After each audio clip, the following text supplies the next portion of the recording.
Hello, everyone. Tonight, I've been bitten by the tarot bug, and that is something that I've been wanting to do since I started VTubing. I mentioned it specifically in my debut, and some people seem to be interested in that idea. And I've been thinking about it again recently, so that is what I want to work on tonight.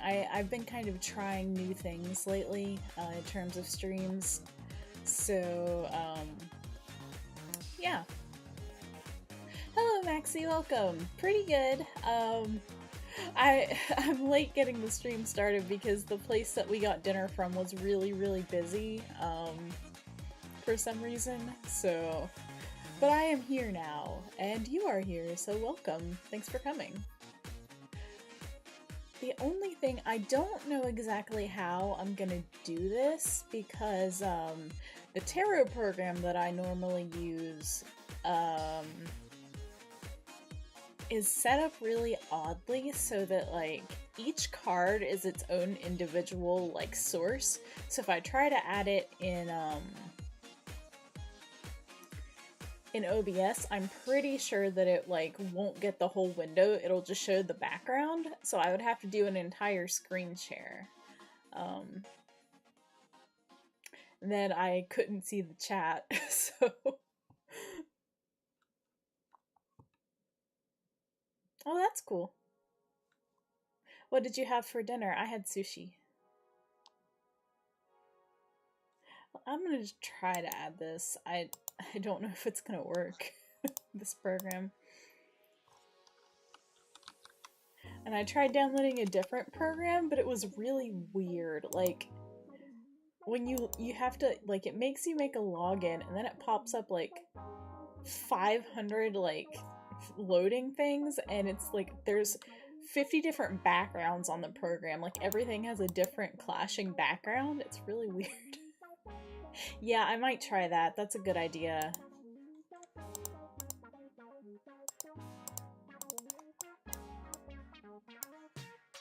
Let me see if I can get this working, or I can try- Oh, hello!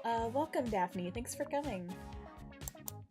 I'm currently trying to figure out the best way to do this and have you be able to see it. Eventually, I would like to get a second webcam, and actually, the reason for that is because I might start a Digimon virtual pet and add, like, a Digimon cam, like people do pet cams. And I kind of wanted to do that, but I would also be able to show my actual cards, so that would be cool. I'm really bad at shuffling though, so you'd probably laugh at me. Ooh, pasta with bolognese, that's good. How are both of you tonight, Maxie and Daphne?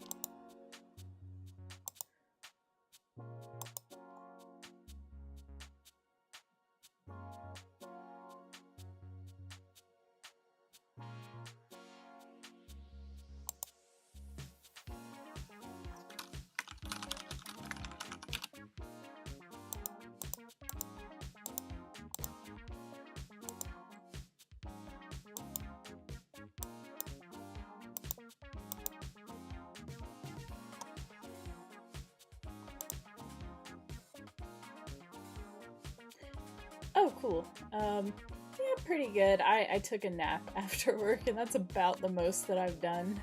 So, not a bad evening.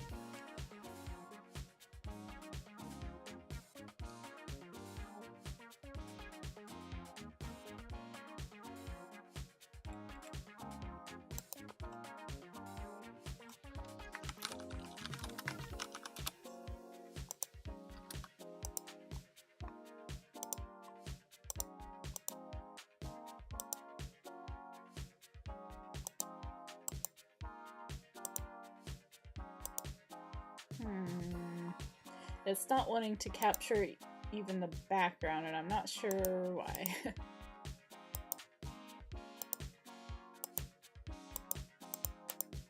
Like, it's not finding the window at all, so yeah, this program definitely won't work. Let me try to set up a display thing and maybe use my phone for chat.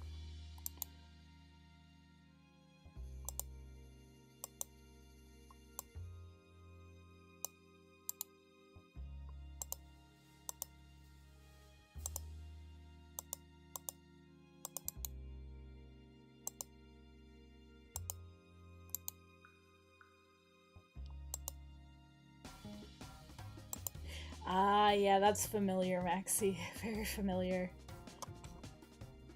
Also, I think this is the first time that I've used my just chatting screen. Although it won't be here the whole time.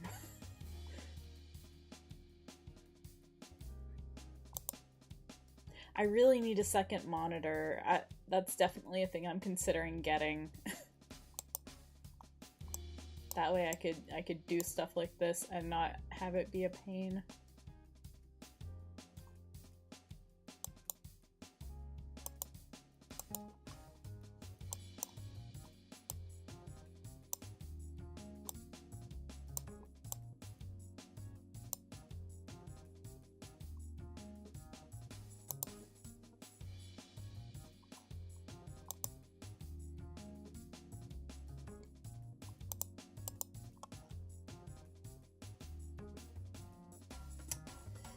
And my avatar is not showing up on my 16:9 overlay, so I'm gonna have to make this work on the other one.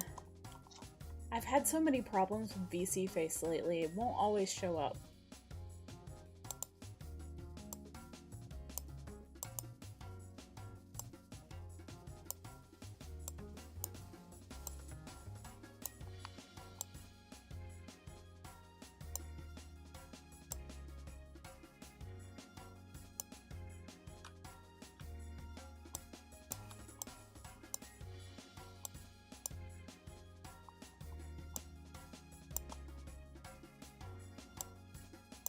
And I would have to restart OBS to do anything about it, so...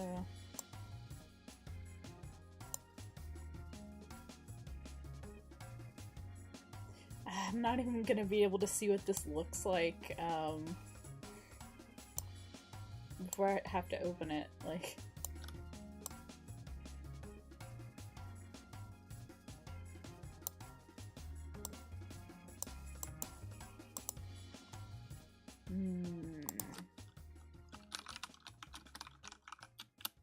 I probably should have thought about that before, but...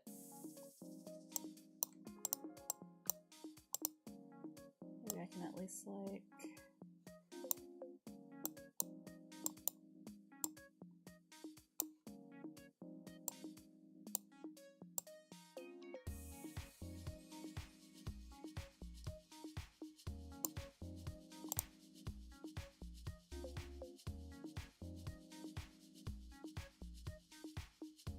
layers as in like an imaging program?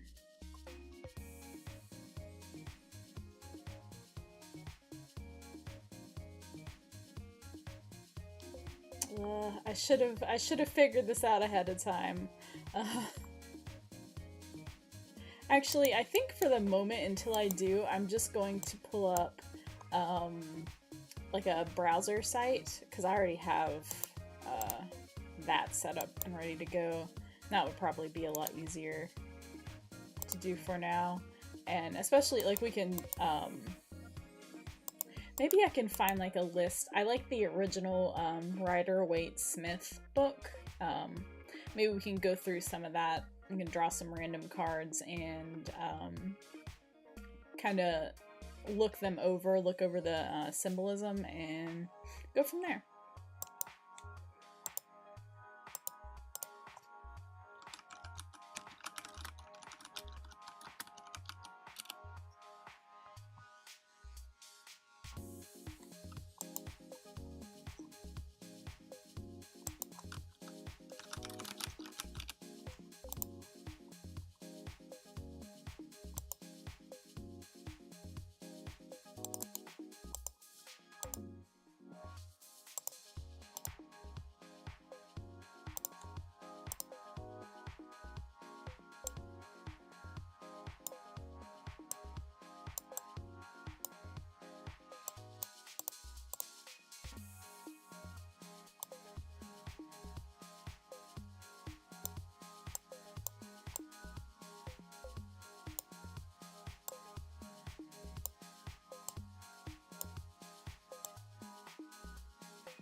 Oh yeah, Hierophant, yeah. That actually came up in something that I was doing the other day. actually, like, so there's a tabletop game called Cage of Sand. You can get it on itch for $5. And also, I think the creator provides also free copies if you are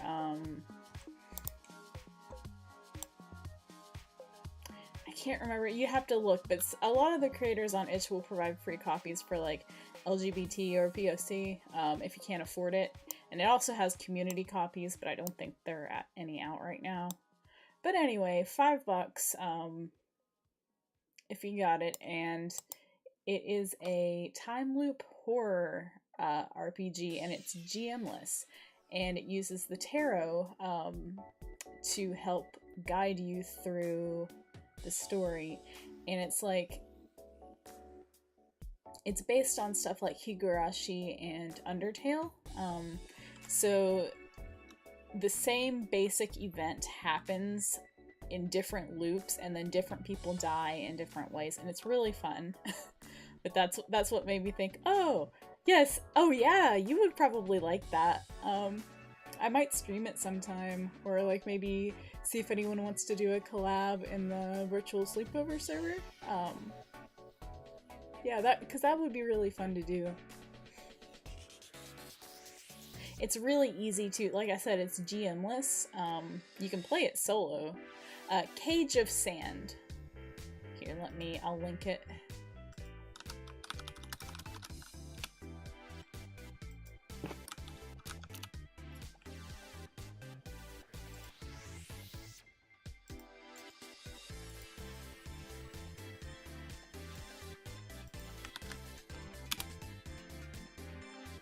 There it is, linked in chat.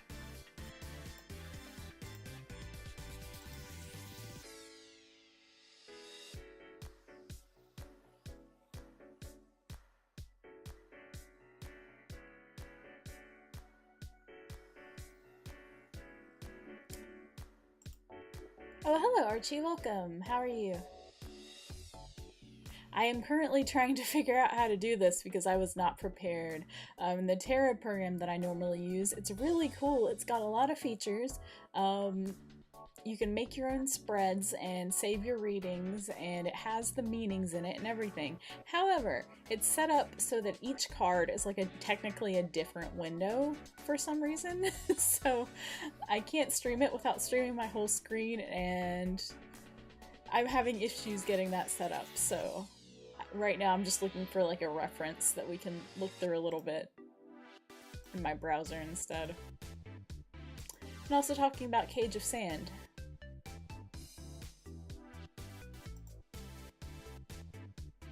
Here we go.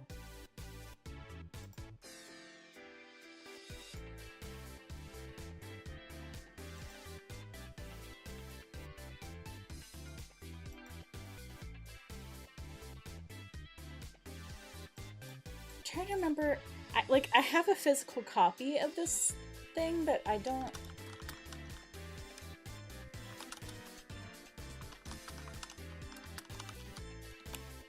The Rider-Waite-Smith book technically is, or should be, in the public domain. There are some disputes over that, so so I may or may not be able to easily find this online, what I'm looking for.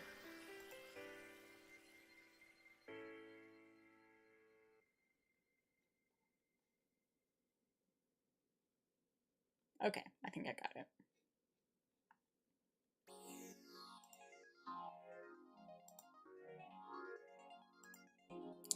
Ta-da! Okay.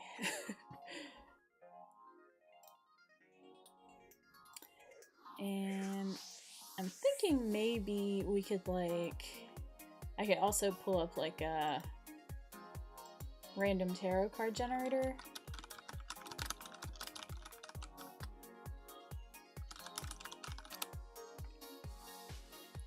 And then we could look at those cards.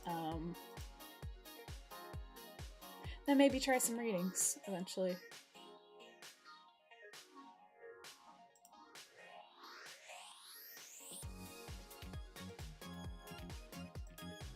But I gotta find a random tarot card site that's not super annoying.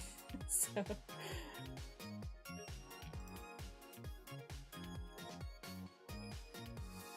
I don't want to hold. Oh man, I did like a. I found this site that like did automatic readings, and its readings were so dumb. Like, some of them aren't. Some of them are okay, but this thing was like wild. It was extremely off base. And so, actually, before we get started, I can talk a little bit about, I was gonna say, like, yeah, one that doesn't open a window every 5 seconds. I tried another program today and had some struggles with it.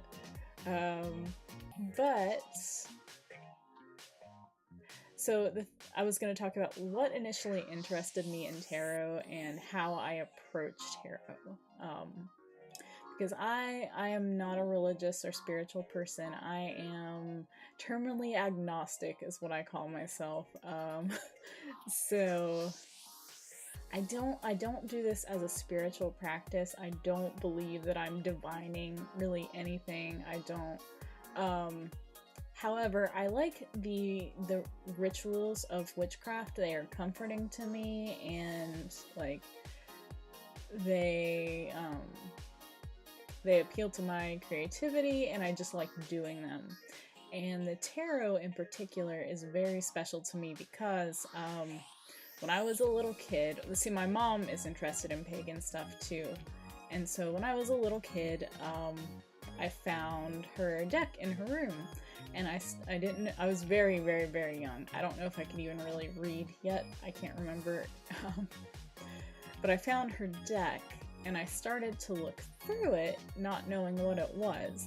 And the images were so, like, I'd never seen anything like it. Like, when you look at those images, like, you can tell that there's a story there, but they don't really say anything. So it's like, it felt extremely mysterious, and like there was something there, you know?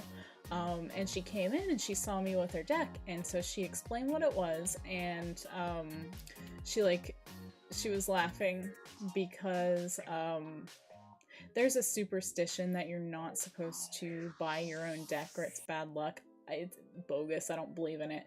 Do what makes you happy. But she was laughing about it. She was like, it's fine. I just wanted one, so I got it. It's not a problem. And that kind of established it to me as something that was, you know, normal and something that you could use the way that you wanted to. And then the other thing that, like, kind of cemented tarot in my life was a few years later, I started to play Ogre Battle for the SNES, or the NES, no, SNES, yeah. And I was too young to really understand the game, but it let you, at the beginning, you can choose a male or female character, and that was maybe one of the first games I ever played that actually let you do that. The other one would be Monster Rancher. I'm not sure which came first, but so at this time I really, really got into games that had a lot of female characters, or like, so when I'd play like an RPG like Harvest Moon or Pokemon or something, I would pretend that it was me, or like a character that was, you know, like a self-insert character that was actually me, and not a guy, because everything was guys.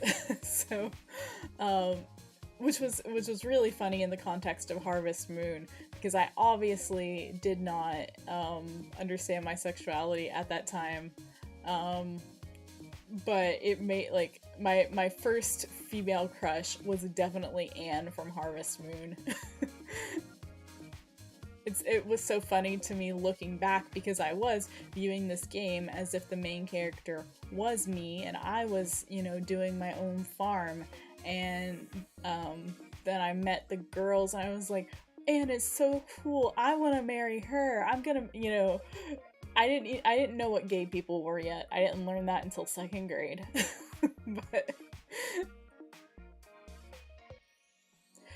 as Maxie says, yeah, the symbolism is really cool, and like of different decks.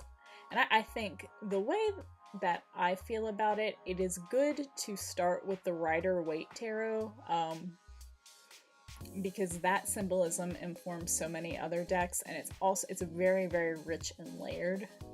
So it's a lot easier to work with than decks that, like, there are a lot of decks out there that are, you know, just about the, you know, being pretty, and that's cool. I have decks like that. I like them, but they're harder to read. They're harder to work with, especially if you haven't studied a lot yet. And I think one of the things that really intimidates people about learning tarot is that you feel like, oh, I have to memorize 78 different lists of things, and, you know, twice as much if it's the reverse. And a lot of people don't read reverses at all, and I don't like not reading reverses, because that's so much more, I don't know what to call it, so much more detail, or so much more, like, context you can have for something, and without it, you know, you're a lot more limited in what you can do. And don't even get me started on major only decks. but I think a lot of people are afraid to do reverses because I think, well, I like 156 or whatever 78 times 2 is, I can't do math, is, you know, is so much, it's too much. But what you really should be doing when you start to study tarot is not looking at it as something that you have to memorize the whole thing. What you want to do is become familiar with the visual language of the cards and interpreting that. Because once you kind of understand how to look at them, you don't have to 100% remember every single thing. And also, once you look at it like that, the reverses aren't completely separate, different meanings that you have to figure out. They are extrapolations from the upright meaning. So it's a lot easier to do it that way than to sit and memorize a book. And I also think that kind of defeats the point of, like, the thing that makes tarot so great is that you can form a personal relationship with the imagery and the cards, and you can interpret it in any context that you want to. A card does not mean one specific thing all the time forever. And if you look at it like that, it's going to be really hard to read. So, like, as an example, the court cards, the kings, the queens. Oh, welcome, Dr. Victor Adepoju. I am not really at the point where I can do, like, good readings yet. This is just a practice session, and a study session. Maybe another time, though. But yeah, for right now, I'm not gonna try to do like full readings for people because I'm not very confident in my skills. I'm just practicing right now. But welcome, thanks for coming by. I'm good. What was I saying? Something about... Oh, like, as an example, traditionally, a lot of people will look at the court cards, which are the kings, the queens, the pages, and what's the other one? My mind is completely blanking. The knights. Yeah, the knights. And they will interpret them as specific genders and ages of people and want them to, like, always represent a person. And if you do that, it, like, cuts your ability to use those cards in so many situations, because not every situation is gonna involve, say, an adult male over 30 years of age in the case of a king. Sorry, Dr. Victor, like I said, I'm not really doing readings for people right now. This is a practice session and a study session. I'm still learning, so I don't want to try to do readings for people and have them not be very interesting or good. I'm just hanging out and practicing right now.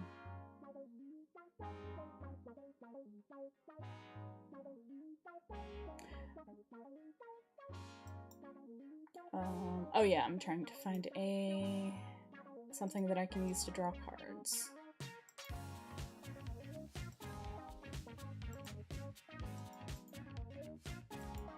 Preferably something with a large image.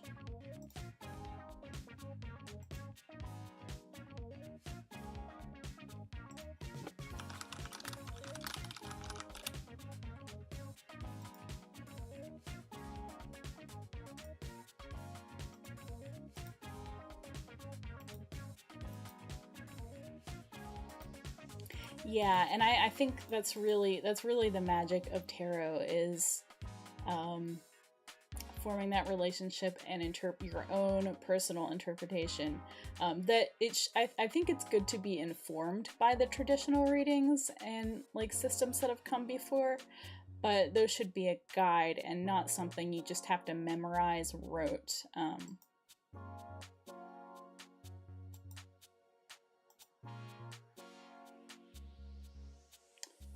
Why is it so hard to just find something that will give me oh, here. Good, this is perfect.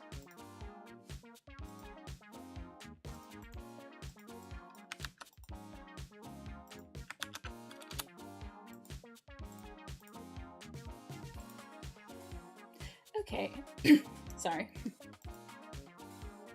Okay, so we have drawn Justice. So first, let's just look at the card. Justice is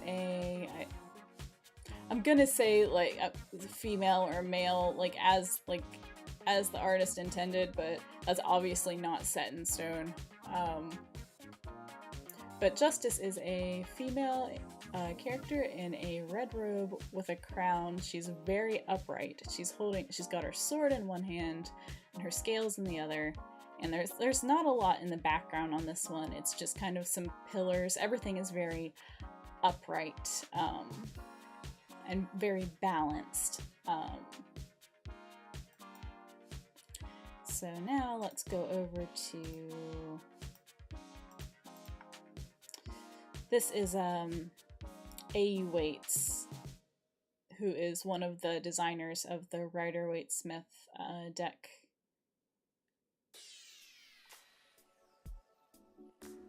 His words on tarot, and I'm not gonna go through too much because they're very large. Like, he explicates a lot on these, so if you want to go read that, that's very interesting. But what I'm going to be primarily looking at for the purposes of this stream are this section, and this is, if you get a Rider-Waite tarot deck, this is usually what it's going to include in the booklet. So according to Waite's guide, it is equity, rightness, probity, executive, triumph of the deserving side in law. And then the reverse meaning is law and all its department, legal complications, bigotry, bias, excessive severity. So this is one that's pretty straightforward, like the concept of justice. It is, as it is normally, it is things that are right, things that are as they should be. Specific, not always in law though. It might be other systems, it might be other situations, it could just be something that is morally right, although there are other cards that also are more about like different kinds of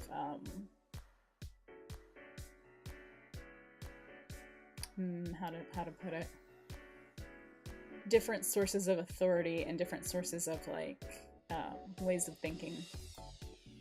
And then of course reversed would be, see, the reverse of a card is not always the opposite. It can be the opposite of what it is upright,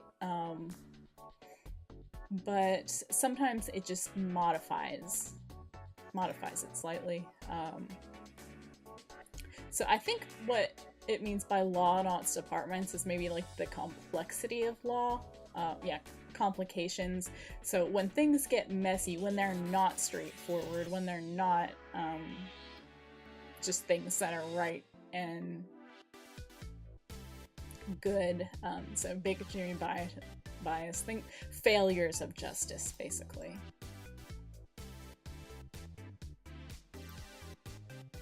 Oh, we got the devil.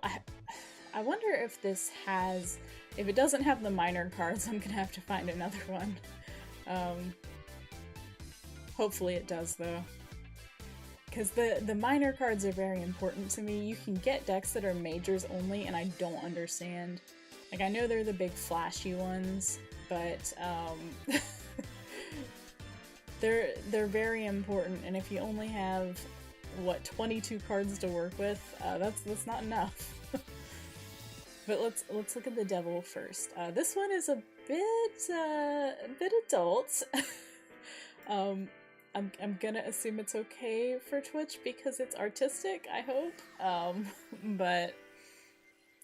So for the devil, you've got, obviously, the figure of the devil dominates the whole picture, and you've got a man and a woman who are chained together, and on one side, her tail is like a grape, and his tail is fire, and he's got this fire as well.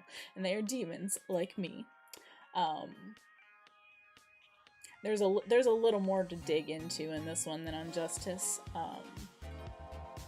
So obviously these are people that are kind of slave to their own passions. They are, they're being spurred on by this fiery torch that he has, like, so the fire of temptation, and this kind of very overbearing, this presence. So let's go over and look at this.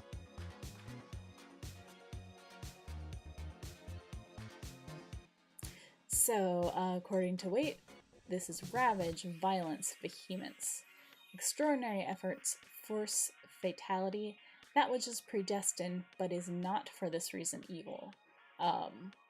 So the devil is not necessarily evil, but it is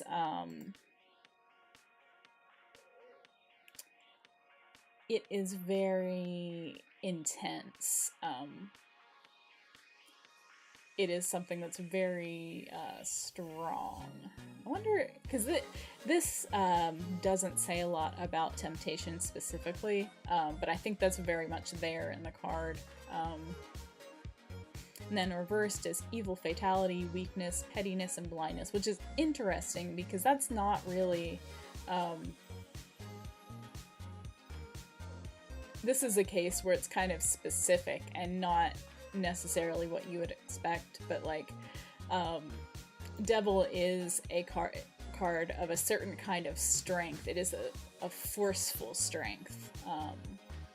Maybe we'll go look at strength later, because strength is a very different kind of vibe to this card.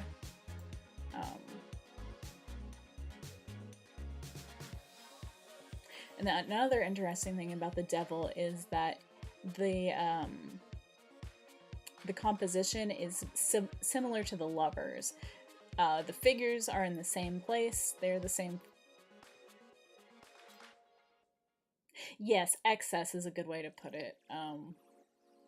They're the same, but instead of a devil, you have an angel for the Lovers. So they are kind of linked in that.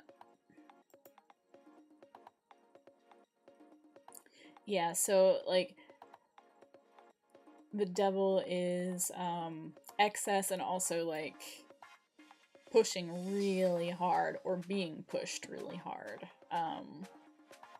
Again, I think a lot hinges on this flaming club that he has. That's like the force that is driving you on.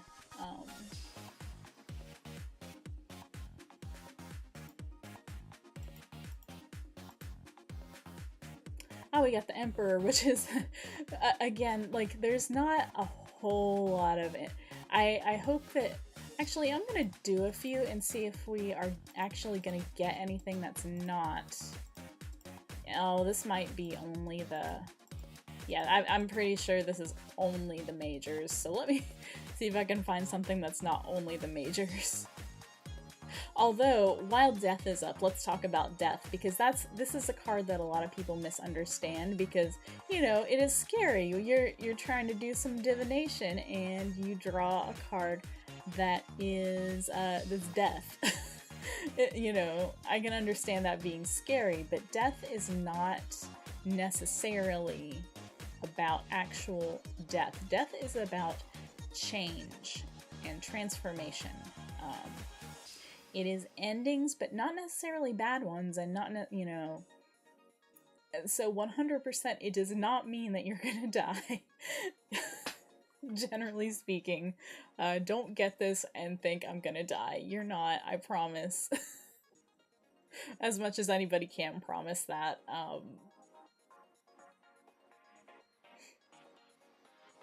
But it is a change.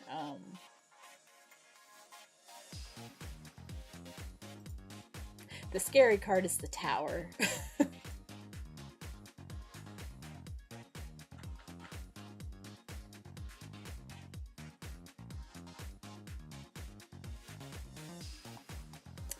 So, oh, that is interesting. I've never really watched The Simpsons, but I always like when media acknowledges this, because a lot of times they don't. You know, a lot of time you see tarot in media and somebody gets the death card and I'm like, ooh, scary. But yeah. I like when media actually knows its stuff about this. So for Rider-Waite, for Waite, this is the end. Mortality is part of it. And destruction, corruption. Interesting that for a man, the loss of a benefactor; for a woman, many contrarieties; for a maid, failure of marriage project. So interestingly, Waite is pretty down on death, but again, this is just one interpretation of the cards. This is just one tradition, and the reason that I'm starting with it is because, you know, the deck that we're looking at was designed with these things in mind.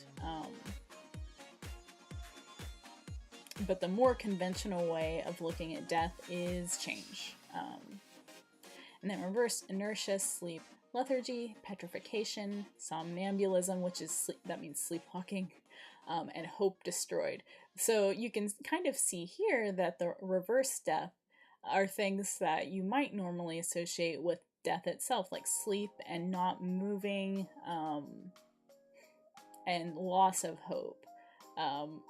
And so looking at the card, you see this looks like the aftermath of a war, or maybe, you know, wait, no, I'm looking at it wrong. This is a family, I think. At least I'm gonna assume they might be a family. And so and that's a king as well. Sorry, you can probably hear my cat scratching. That is a king who has fallen, and these this child and this woman are, you know, they're in grief, but the child is looking at death. The child is not shying away. And to me, that is an aspect of hope, and like the sun is rising. You've got the priest, you know, reaching out, but the child is looking and not shying away. And for me, that's, you know, hope of new life, the continuation. Things will move forward. And then, you know, the horse is marching forward. So that's death to me. And also there are these towers in the background here. Those are visible in other cards as well. And that again, I think, is why it's a good idea to think of this not as just memorizing some stuff, but as looking at the way that the artist, who is Pamela Coleman Smith, worked these meanings into the cards and how they reference each other, which will probably make more sense later. Oh yeah, thanks, Maxie. Yeah. Sometimes details are very small, like this child, but to me this child is like very important.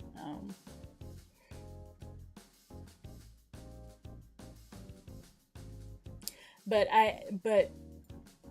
it is relevant, like, so the way that he says corruption for a man and loss of a benefactor for a woman, and, you know, marriage, that's because this is a very very, you know, traditional view of things, and so specifically depicted in this card is a woman losing her benefactor. Let me see if I can find one that actually has the minor cards, though. Those are important. It's not all about the majors.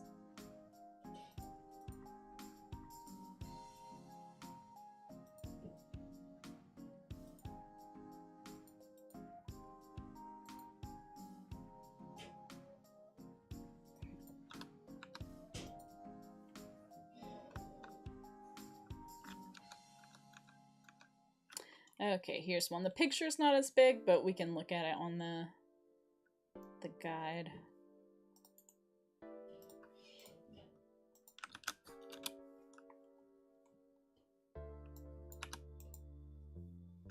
Oh, we got the tower! Oh my. Straight off. Okay, so...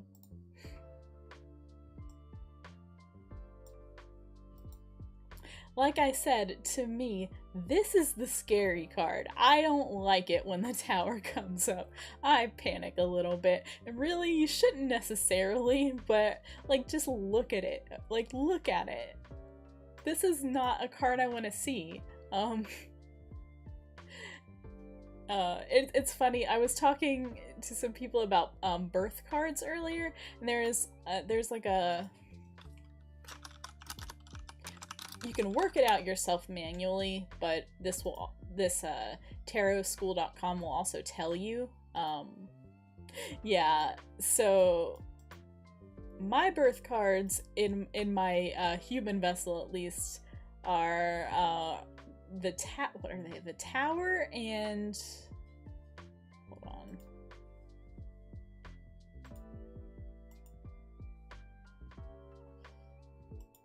They're the tower and I think... oh, the tower and the chariot, which basically, if you read those two cards together, it's like triumph over like struggle or catastrophe. But when I saw that, I was like, I don't want to triumph over catastrophe.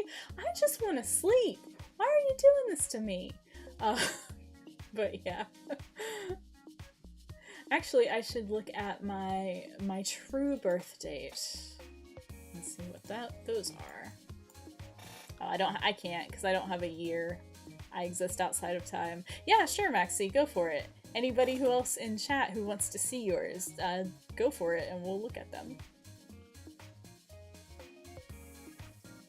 But you do have to give the year if you're comfortable with that.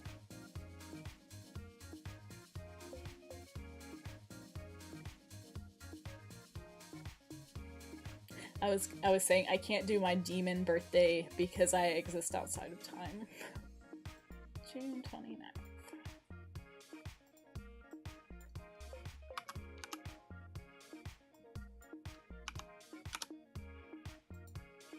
Oh, the devil and the lovers. So, like I was talking about, this is a really good way to compare the two.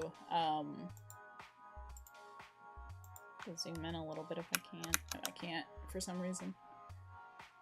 But so the lovers, they are composed in exactly the same way, but here, of course, they are in the Garden of Eden before the fall, and so this is after the fall.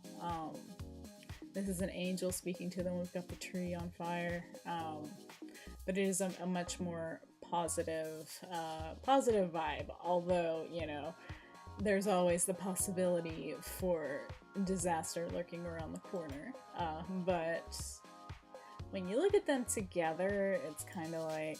let's look at lovers, because we haven't looked at that yet. I don't need this anymore.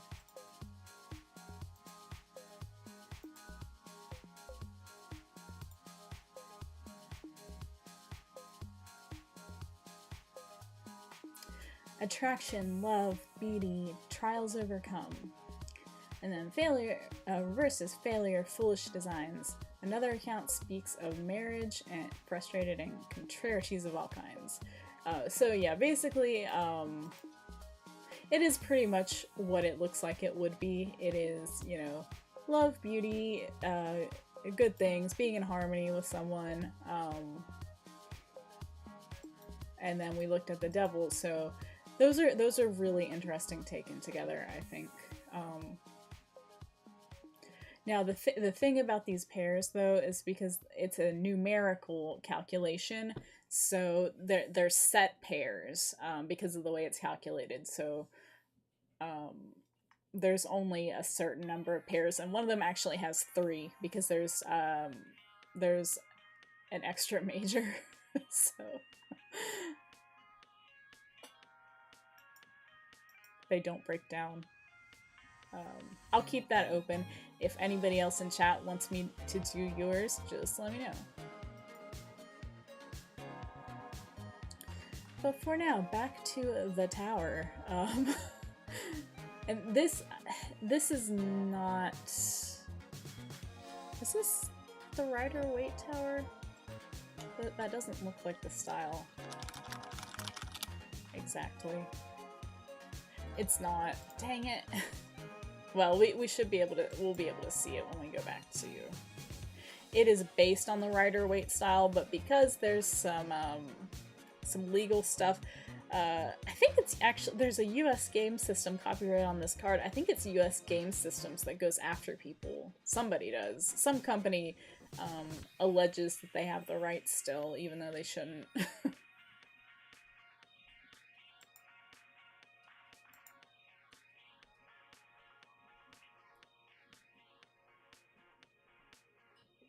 I don't have the numbers memorized, so... Okay, so this is what it looks like in Rider-Waite. So as you can see, it's pretty similar, but... You've got lightning, you've got fire, you've got a falling crown. I don't know if that's more lightning or if it's hail, something like that. And they're falling from this tower, this man and this woman.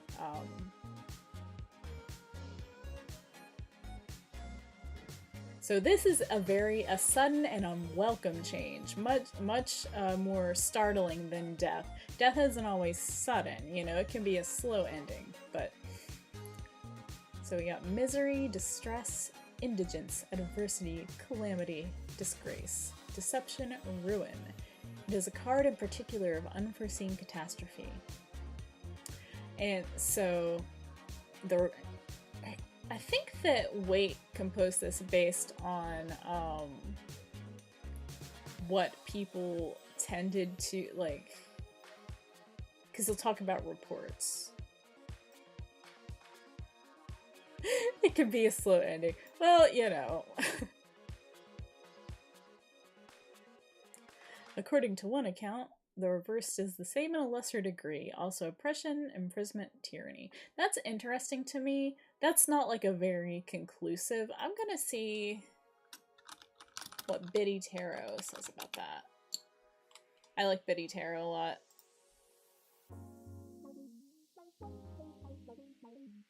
No, not death. Tower.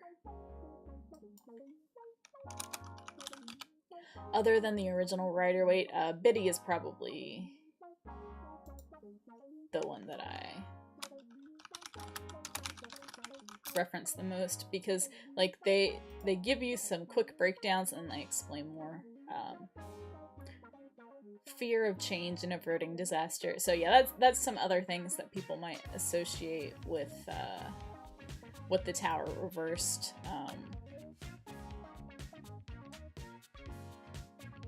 But it could, imprisonment makes sense because it, you know, maybe you're not falling from the tower, maybe you're inside it.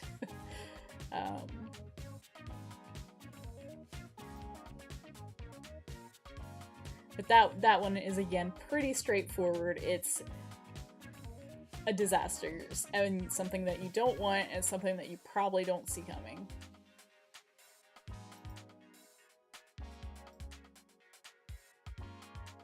Yeah, yeah, and the reason that I say that makes sense for reversed is because, you know, upright, they are falling. Reversed, maybe they're not. So the sun, we got another major, but this one at least does have the minors, so. The sun is, you know, it's a happy card. It's very bright, you know, it's dominated by this sun. You've got a child with a flag riding on a white horse and these sunflowers in the background. In contrast to a lot of the ones we've had. This is a nice card, you know, it's a warm card.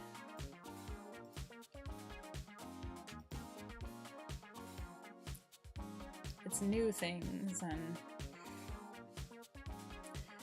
material happiness, fortunate marriage, contentment, and reverse the same in a lesser sense. I feel like a lot of the reversed meanings, according to Waite, are kinda, he doesn't really talk about it that much.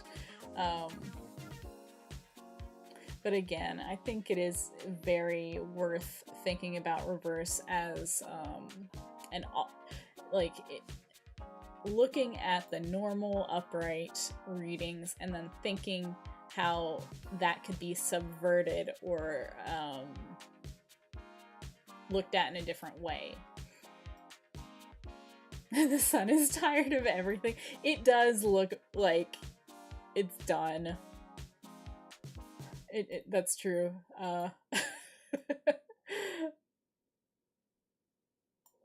Tired of giving all these rays of light to all these sunflowers and these babies and these horses. They're not even looking at me. Oh, also, Glamrock lives forever. This is baby Glamrock. He's standing directly in front of the sun.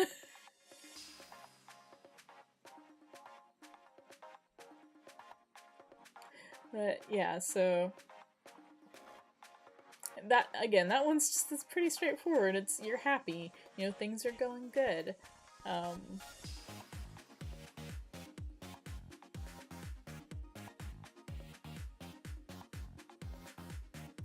Baby Glamrock canon, maybe. Page of Pentacles, so we finally have a not major. Already glorious at such a young age, yes. Or maybe that's Glamrock being reborn, because Glamrock lives forever. Who's to say? But here we have the Page of Pentacles, and so with the suits, one thing that you get into is that there are overarching associations with the suits, and there are different ones. The elements aren't necessarily something that is like inherently part of the original, I think, like Rider-Waite.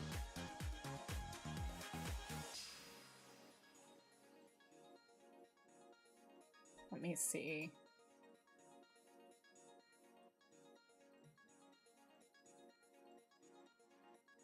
Oh, I've just been clicking from the bottom, so I don't know. Okay, here we go.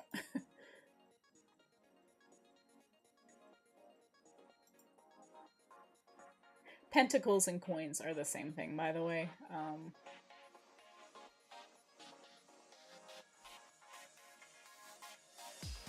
I don't think he really goes into the elemental part of it. I think that was something that that's kind of comes from other practices and ways of looking at the tarot. But the common associations, I believe, are earth with coins or pentacles, water with cups, of course. I believe that sword is fire and wands is air. However, people will argue about those two. They're less kind of widely set in stone than cups and coins. But the association that most coins / pentacles have is material things. So when you see a pentacle come up, it's probably about something in the material world, material goods, and also like making a living and things like that.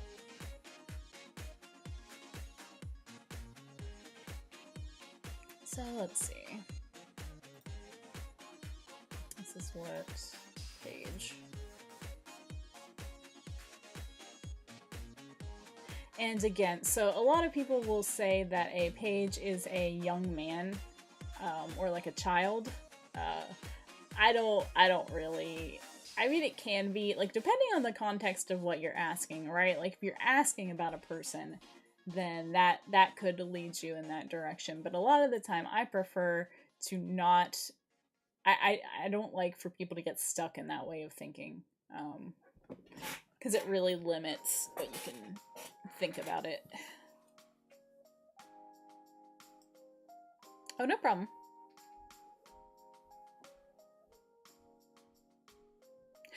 I had just been talking about how for the suits there are different associations that are kind of overarching for the entire suit, and for pentacles the associations are usually material things and like your job and like things like that.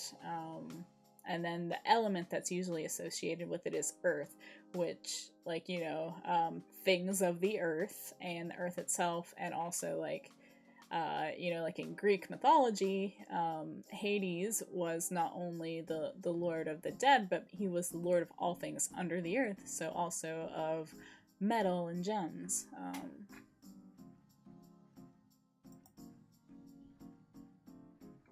So according to, wait, a youthful figure looking intently at the pentacle. Yeah, so he's a real taken with this pentacle. He's also got a very nice hat. That is something many of the court cards have, is a very nice hat.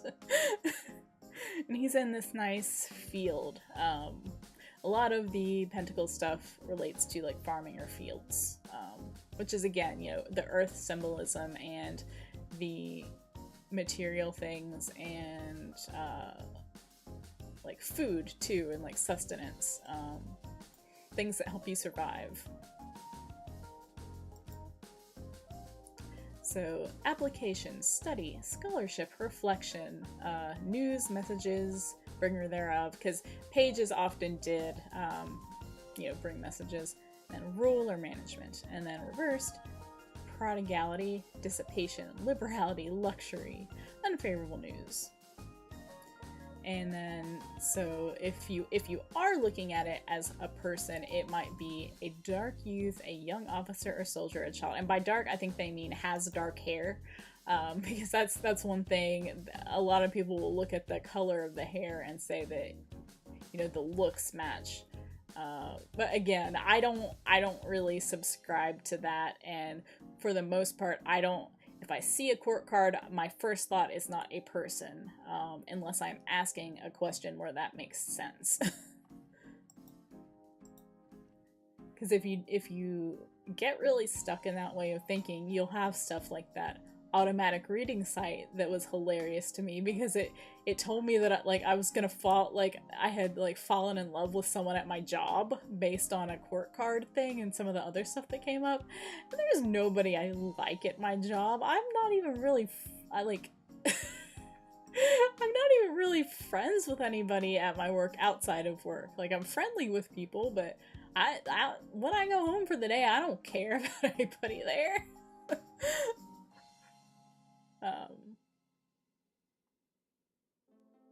But that's how you get silly things like that, if you're not willing to be flexible about how you interpret things. Yeah, like you say, it's more what it represents, so the energy of the card.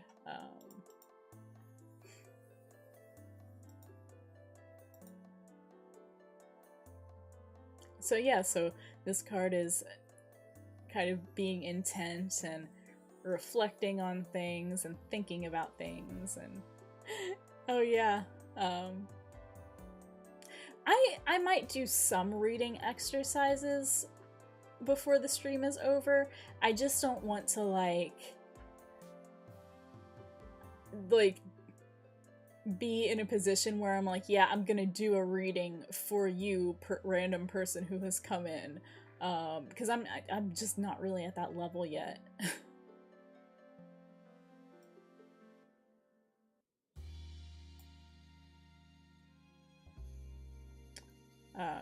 But yeah, so this one is about reflection and study and like attentiveness.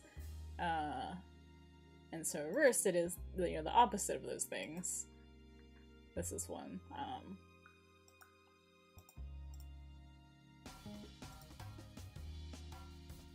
4 of Cups. Oh, I like this one. A lot of the images are really funny to me, and this is one of them. So we see a youth sitting under a tree, and he's got these 3 cups that he's really thinking about. But here the clouds are like, here, dude, here's this other cup. But he's just thinking about these cups that he's got right here, and he's not looking up. He's got his eyes set on one thing. So I don't 100% remember if this is true, but when I look at this, I feel like it's something where that like you're really set on one specific thing, but you might be overlooking some opportunities that are being presented to you. Let's see.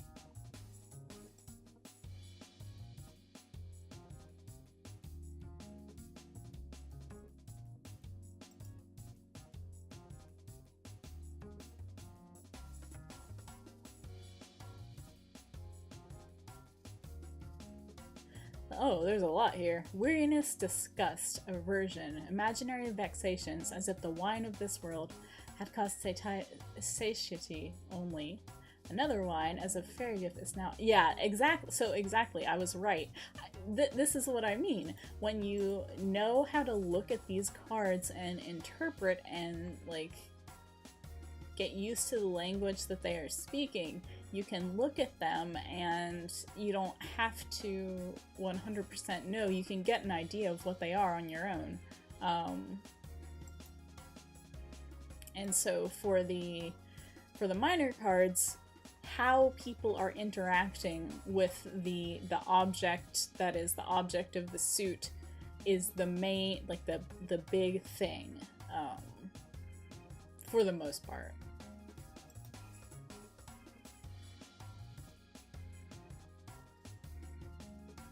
Oh, that's interesting, Maxie. So Maxie says in Argentina, 4 of Cups means useless because in a card game, the 4 of Cups is the worst card. So, so do you play, like, is it common to play card games with tarot decks in Argentina?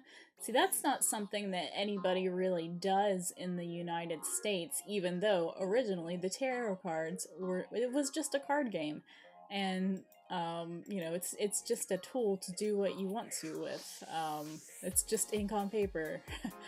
But like, I know that you can find rules for games to play with the tarot, but I've never played one before. That would be interesting to do sometime. But so the reverse of this one, or blended pleasure, that's an interesting thing. Like, maybe some stuff is good and some stuff is disappointing. Oh, I see. So the Spanish deck has cups. I see.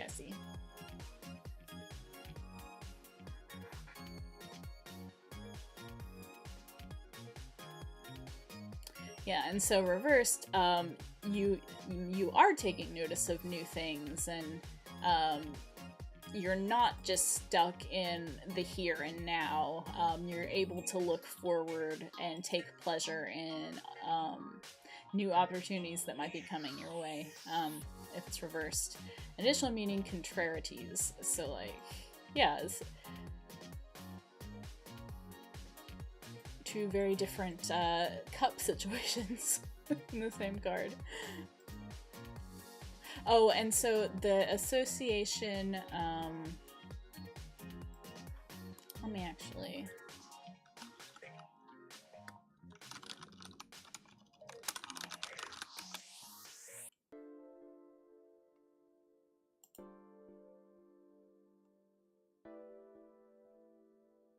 So these are some various things that are, and I'm not gonna get too caught up in most of it, but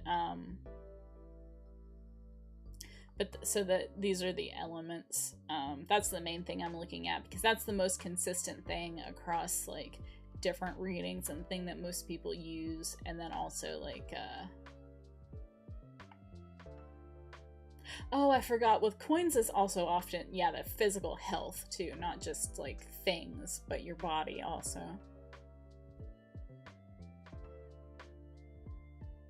And so cups are love, emotion, empathy. So like, yeah, like mental, which is also often associated with water. Yeah, that is very interesting.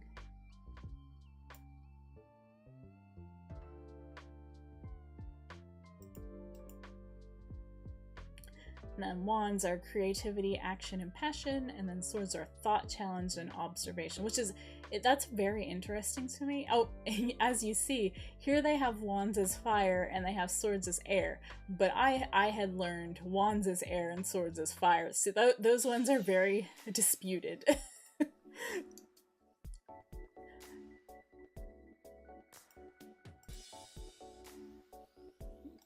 I keep forgetting I have to click the button and not the card in this one. Ace of Pentacles. This is one that I've, like, there's some cards in here that are kind of hard to read because they just don't really have much on them. Like there's one of the wands, I think it might be 8 maybe, that's just 8 diagonal wands, and I'm like, what am I supposed to do with that? But you've got a giant hand with a coin, and there's a garden down here. That's a very, like, I guess positive vibe. That's all I can really get from that by itself.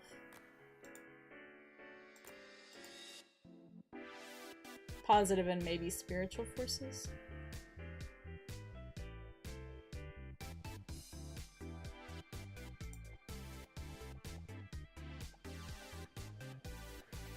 Yeah, okay, so perfect contentment, felicity, ecstasy, also speedy intelligence, and like literal gold. So yeah, this is just, you're in a good situation. You are content, and then reversed, it is the evil side of wealth, bad intelligence, but also great riches, prosperity and comfort, but it's not necessarily a good thing. Like, maybe you're using your wealth to do bad things, or you're taking it for granted, or, you know, you got it badly.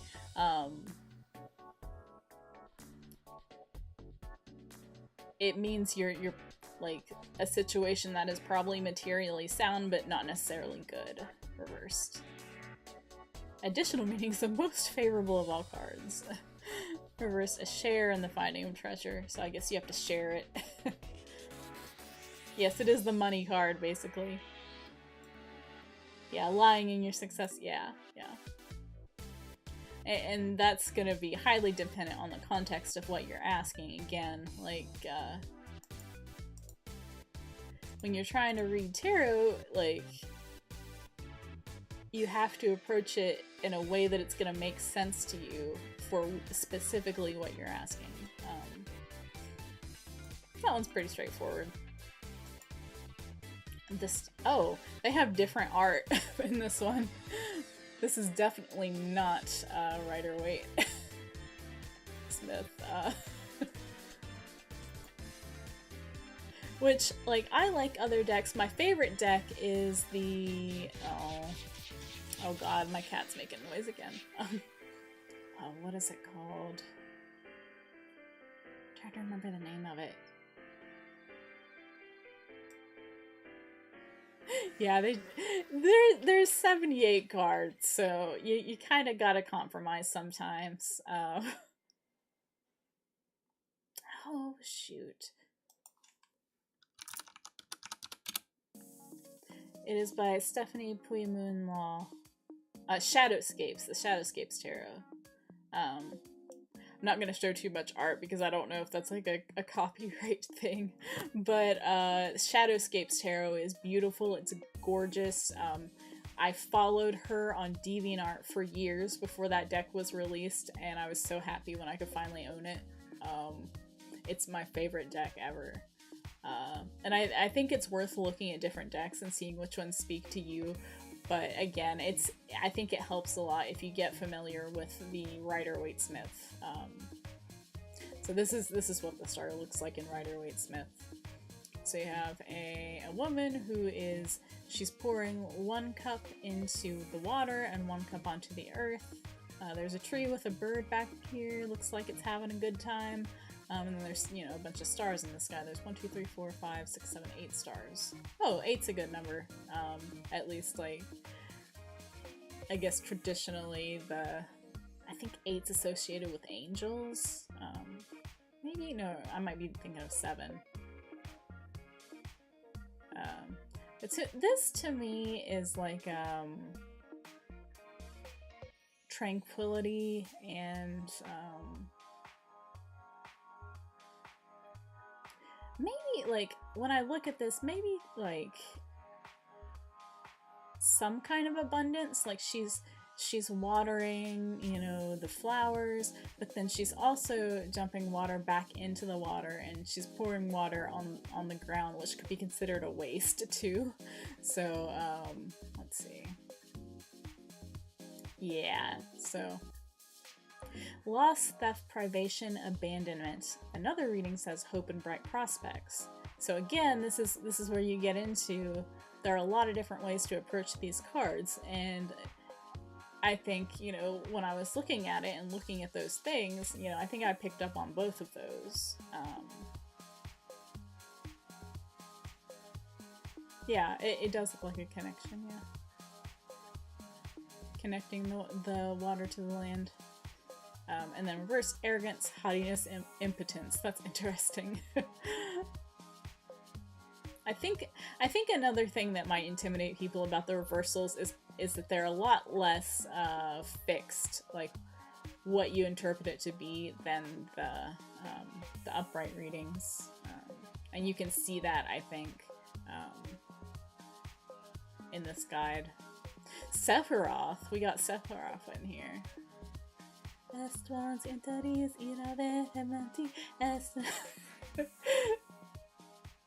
don't really like Final Fantasy, but I do like that song.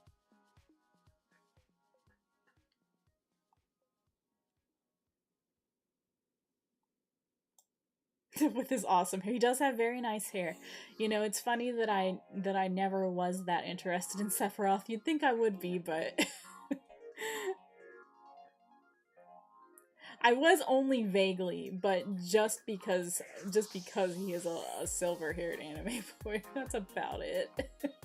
I didn't care about Final Fantasy. I'm sorry if there are Final Fantasy fans here, but I just don't.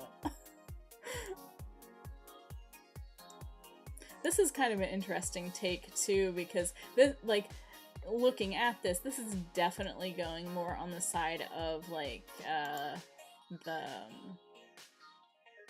the hope and bright prospects, which is why, like, depending on what deck you have, you could get a lot of different feelings. Yes, shipping me with Constantine. Constantine. Oh, that's definitely not the right Constantine. Okay, here we go.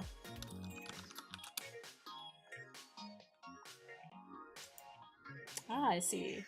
Nice vibe.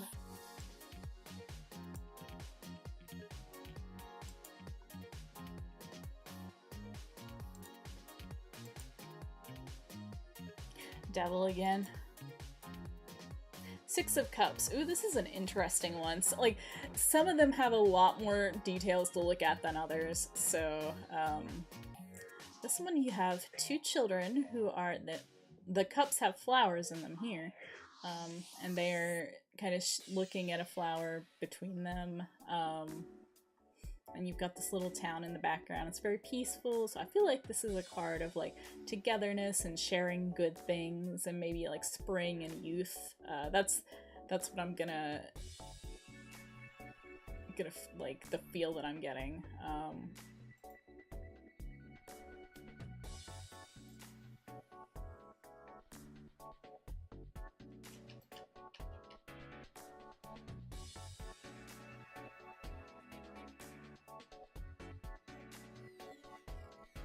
Oh, in an old garden. That's interesting. So, a card of the past and of memories, looking back, as for example, on childhood, happiness, enjoyment, coming rather from the past, things that have vanished. That's really interesting. Because I don't really, like, that's not something that I would pick up on just by looking at it, but that's again why it's good to look at traditional meanings. Another reading, okay, so another reading reverses this, giving new relations, new knowledge, new environment, and the children are disporting in an unfamiliar precinct. Interesting, interesting. So if you do read it as something that is about memories and things that are gone, then the reversal would be about the future and renewal and things that are to come, and vice versa if you're reading it the other way. Additional meanings, pleasant memories, and inheritance to falling quickly if reversed. That's really interesting.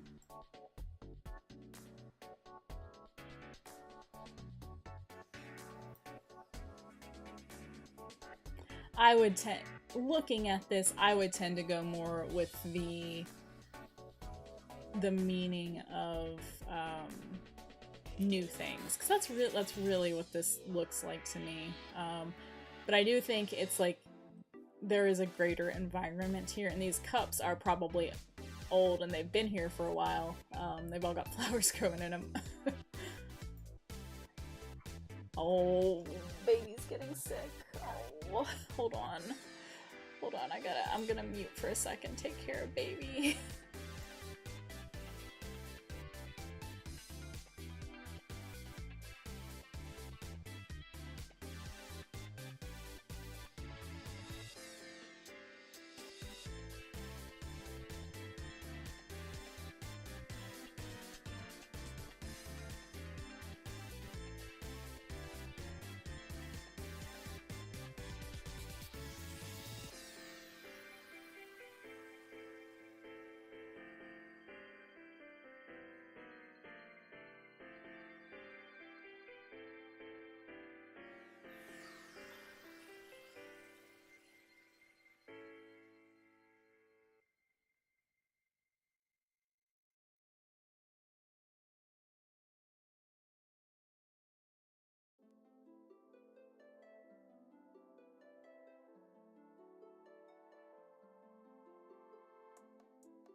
Okay, sorry about that. She has a sensitive stomach. Poor thing. But we're back now. Come here, baby kitty. There you go. That is the second time that she's thrown up during a stream since I started streaming. Let's see, where were we? I think we pretty much gotten finished with this one.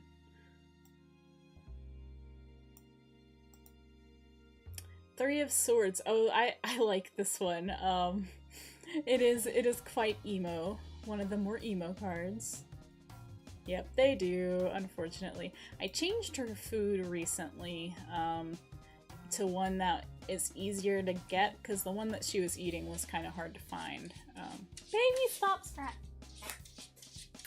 Baby! So, if she doesn't like something, she buries it, and if she can't find anything to bury it, she scratches. So although I have cleaned it up, she is walking to random places in the room and scratching because she thinks she has to bury it. Baby! There you go, okay. She was a feral kitten, so I think that's why she has such a strong burying instinct.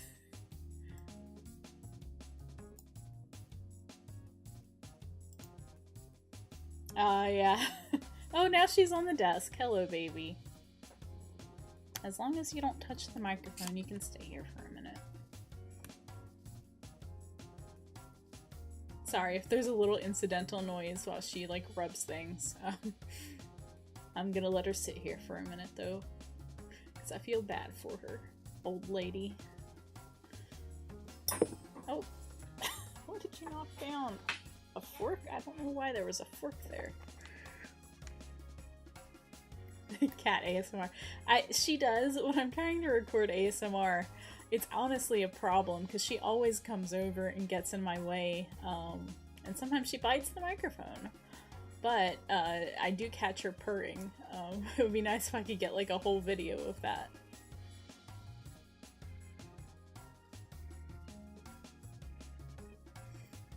But yeah, Three of Swords. So, as I was saying, I like this one. It's one of the more emo cards. I'm sure people are familiar with, I think it's the Six of Swords, which is, I'm pretty sure if it's the right one, the one with the person who's like sitting in bed crying with the swords on the wall. Yes, back to the edgy card.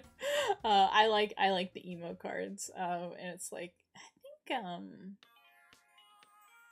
one of the cups has a guy, like, he's like turned around, he's wearing a black robe from head to toe, and some of his cups are knocked over. He looks so sad. Okay, but the Three of Swords, it is a heart with some swords stuck into it, and the background is rain. That's not the Rider Waite. It's,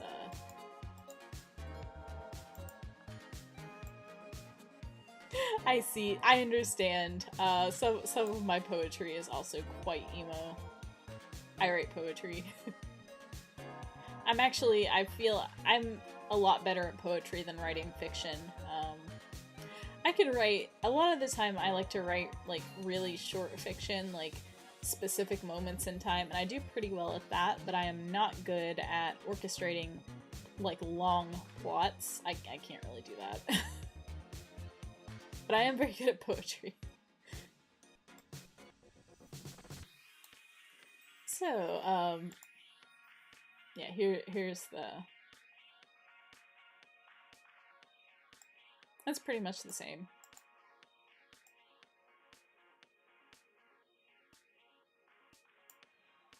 So removal, absence, delay, division, rupture, dispersion. All that the design signifies naturally. Even weight is like, it is what it looks like. Being too simple and obvious to call for specific new, yeah. It is what it looks like. And reverse, mental alienation, error, loss, distraction, disorder, confusion. For a woman, the flight of her lover. Reversed, a meeting with one whom the parent has compromised. Also a nun. Just a nun. It's reversed. That's just one of those things that, like, Oh, it's let me see if I can find the... Oh, which sword is it? It's the one...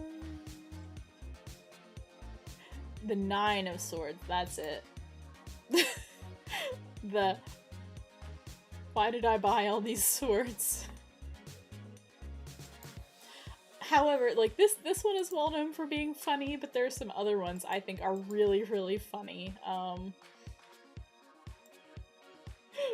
Why not add a nun?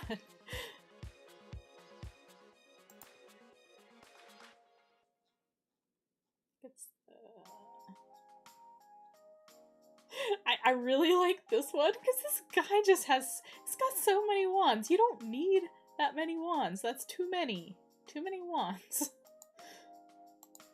And then also, the 5. It is what it looks like. It's a bunch of dudes hitting each other with sticks.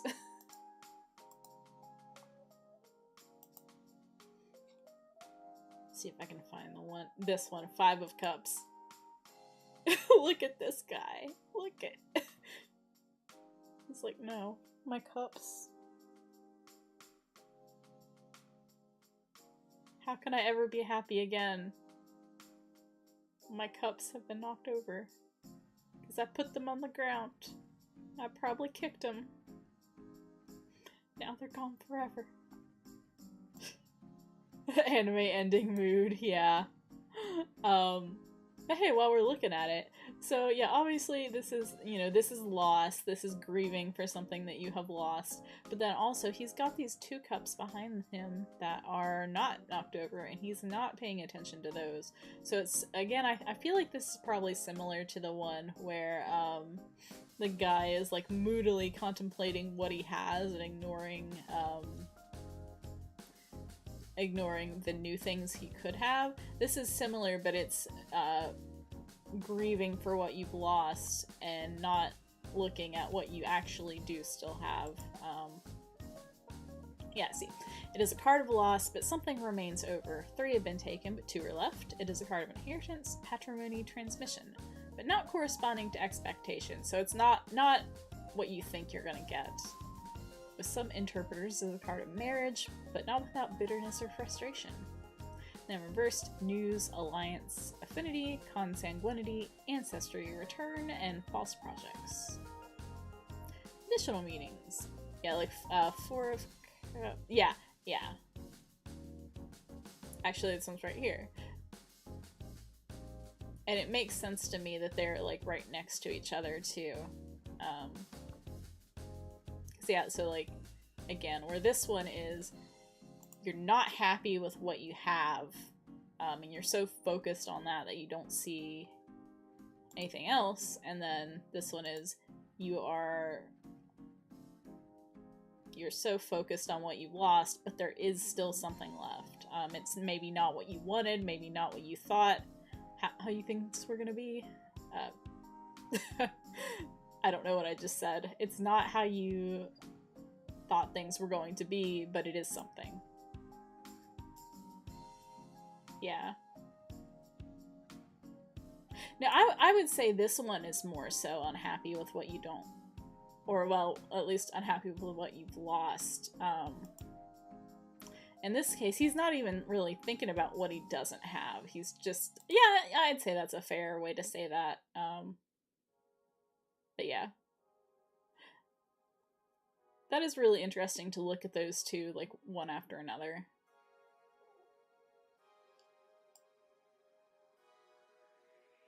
Yeah, that's true. Okay, let's go back to that. I got the sun. 3 of Pentacles. This is not one that I remember that well, but let's see. What's going on here? Is that a baby? Is this a baptism? I don't know what this is. I'm gonna have to look because I don't know what they're holding.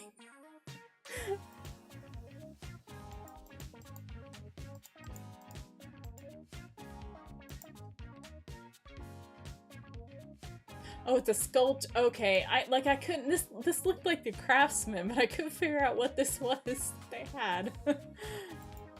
So yeah, this is a sculptor, and that makes sense again because coins or pentacles are about material things and trades often.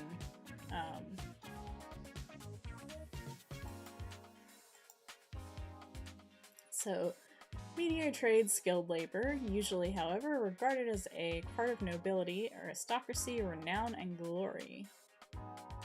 Reversed mediocrity in work and otherwise, puerility, pettiness, and weakness. Reverse depends on neighboring cards. Everything depends on neighboring cards. You should always look at things as a whole. But anyway, so yeah, I can see why it's like a card of nobility, because this is like a, you know, this is a fancy cathedral with a, you know, they've hired a sculptor. Maybe this person is a patron, or not a patron, a benefactor. I don't know. I don't know what this is supposed to be that they're wearing. It looks kind of like a jester outfit, but I don't think it's supposed to be. But that's very highbrow stuff.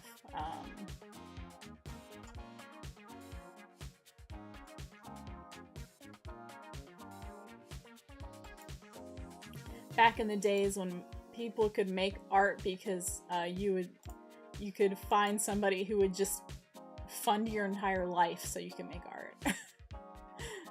Oh, we got the High Priestess. I really like this card. It's one of my favorites, alongside Strength. So this is best summed up as the Divine Feminine, and that's kind of like, it's a counterpoint to the Hierophant. I say Hierophant like elephant instead of Hierophant. I think it might be Hierophant, but I say Hierophant every time. But I really like this card, and so this is like mysticism and secret hidden knowledge. She has the Torah. It's not completely outside of like traditional religion necessarily, but it is things that you have to things that aren't obvious, things that aren't like it's not like right out there. It's not like stuff you walk into church and find. This is like esoteric knowledge.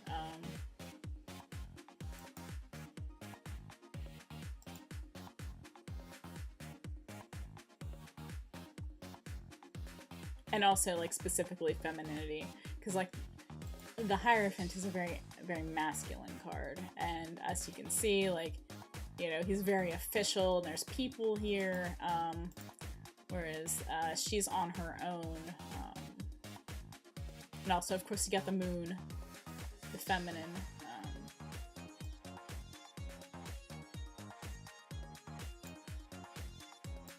Yeah, opulence for the last one. Oop, I need to do that.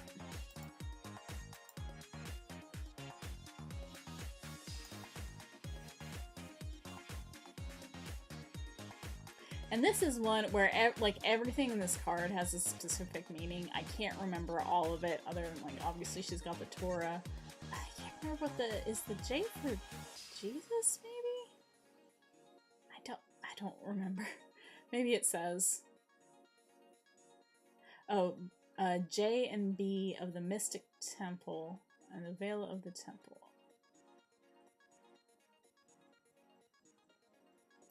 I don't know. But, oh yeah, the pomegranates are also very important here. Pomegranates symbolize, just, you know, depending, they can symbolize temptation. They are, of course, what Persephone ate, and what sealed her fate to have to stay in Hades at least part of the year. They're also, I think there's some speculation, because the fruit in the Bible is not specifically an apple. I believe there's speculation that it might have been a pomegranate, actually.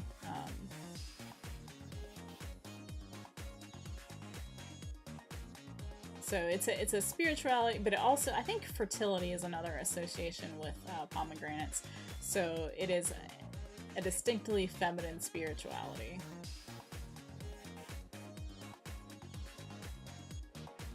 So, yep, secrets, mystery, the future as yet unrevealed, the woman who enters the querent, if male, the querent herself, to het. If female, silence, tenacity, mystery, wisdom, and science. So it's, yeah, it is knowledge, but it's not things that are always very obvious. Yeah, it does look like a traditional witch that was Christianized, yeah. Yeah.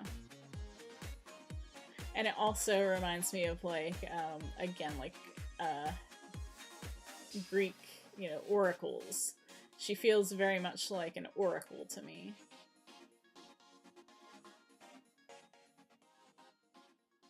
And so reverse, passion, moral, physical ardor, conceit, and surface knowledge. So, like an incomplete understanding of something, like you can only see what's on the outside of it, and then also like this is a pretty dispassionate figure. So reversed, it might be more about passion than knowledge and spirituality.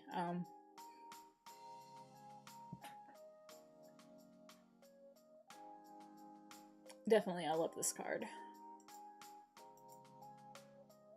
The moon. Oh, I like this one too. Obviously, I'm a big gay and I love the moon. But the moon in tarot is not the most fun card to pull. It is as you can see, you've got dogs barking at the moon. You've got this lobster down here. I think it's a lobster. It could be a crawdad. These are the two towers that are in the oh, I can't remember which. Oh, death, and I think, yeah, it's the same as also in the tower. But you can see both of those on the death card. So the moon is here. The dogs are going wild. It's a card of, I guess, chaos. Is what I would describe it as.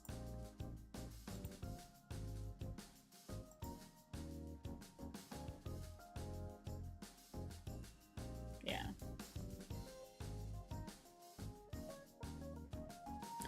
Hidden enemies, danger, calumny, darkness, terror, deception, occult forces, and error. And reversed, instability, inconstancy, silence, lesser degrees of deception and error. So sometimes, like, some people will interpret a reversal as the same thing as the card, but not as intense or not as strong.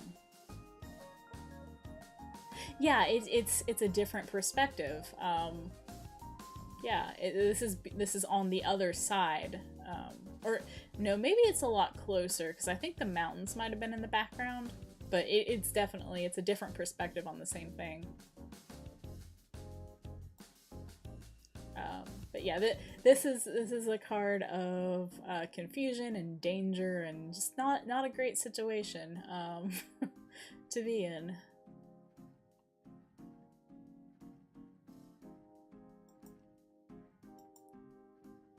The Hermit. This is another one where there's not much to go on, honestly. But the Hermit is also there's a lot of associations already with the Hermit, so you don't necessarily need a lot. He's got a light, though.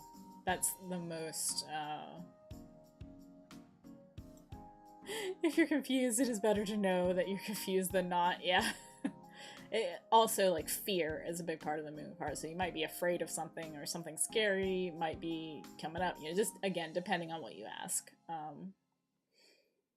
So the Hermit, he's got this lantern, and that's the biggest part of the card, I think, is his light. He is shining a light in the darkness, and he's got his staff, stability.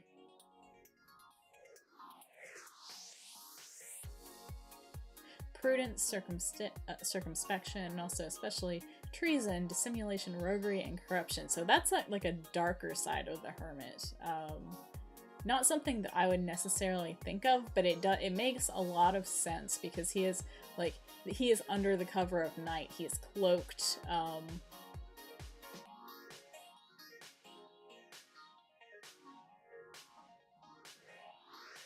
He is, you know, you could look at him as like a heretic.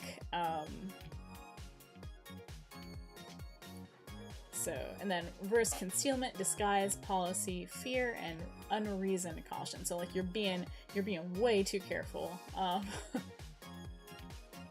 Although that's interesting to me because I feel like, you know, disguise and concealment are taken with the upright reading they give. I think that kind of goes part and parcel, so it's not something I would necessarily think of on our reversal. I feel like definitely I'm going to be looking at other sources to see how people interpret the reversals more.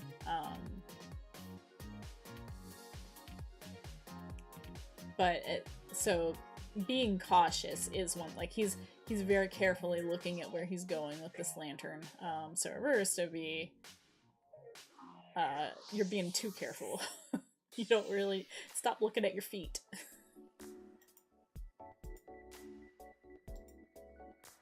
I'll do a few more of these, and then maybe we can do some kind of exercise.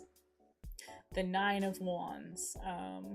This is an interesting one. Again, there's not a lot on this card, but... So this is a guy who's been injured. He has a bandage on his head. He does not look very happy. I feel like the wands in this picture are very oppressive. They look like they might be trees, like still growing, but his also has the leaves on it.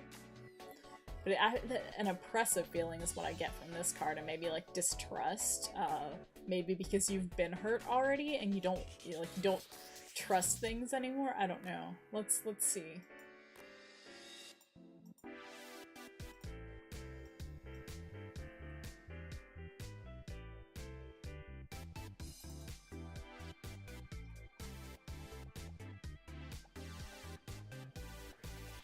Not too far. Obstacles, adversity, calamity. Additional meanings. Generally speaking, a bad card. Oh, I missed this. Oh, that's reverse. Okay. So the card signifies strength and opposition. If attacked, the person will meet an onslaught boldly, and his build shows that he may prove a formidable antagonist. With the main significance are all its possible adjuncts: delay, suspension, and adjournment. That's interesting. Oh yeah, keeping the light close, so he's the only one who can see. Yeah, that's a very good way to put that. So yeah, that's interesting. So this is somebody who is holding strong. So I guess even though he's been attacked, I guess the expression on his face is determination. It feels like a very wary card to me though, which I guess makes sense, generally speaking, a bad card, because whatever, it's not over. He still has to be on his guard because it's not over yet. Now reversed obstacles, adversity, calamity. Yeah, resilience. Resilience is a really good word for this. And so I guess if it's reversed, I would tend to think that you are having trouble standing strong. I'll do like maybe 2-3 more. Cause this is, I like this. This is fun. I hope it's interesting. The 9 of this is another one that makes me laugh too. Cause this dude is so satisfied. Like, look at all my cups. I got so many cups. Everybody look at my cups. Aren't I so rich? With all of my cups. Look at them. They're mine and you can't have them. So this is obviously like a noble with his fancy hat. And yeah, he's got 9 whole cups, and everybody's got to look at him, but they're up too high. You can't touch. You can only look. These are his cups. Yeah, these are my cups.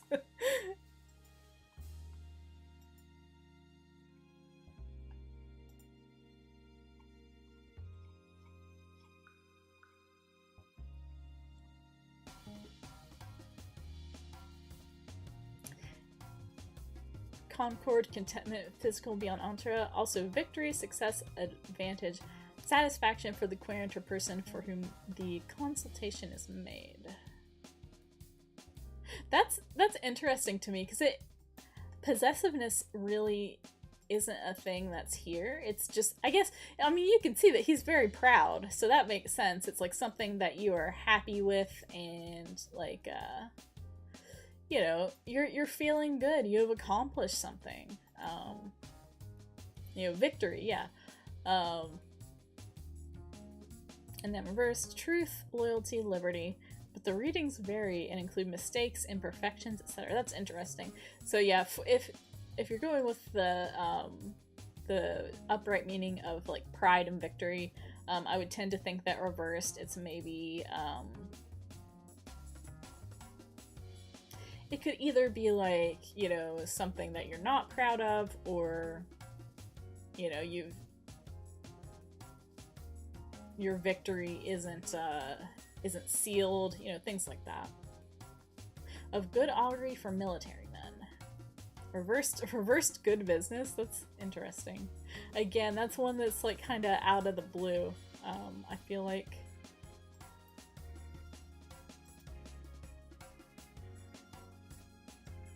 pride before the fall. Yeah.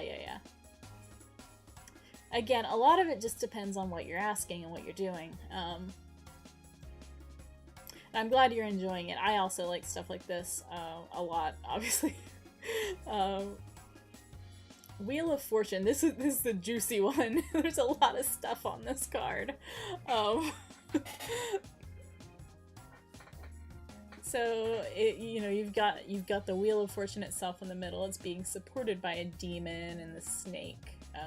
I don't know if it's specifically supposed to represent the snake in the Garden of Eden, but I would guess probably, especially because it's near the devil.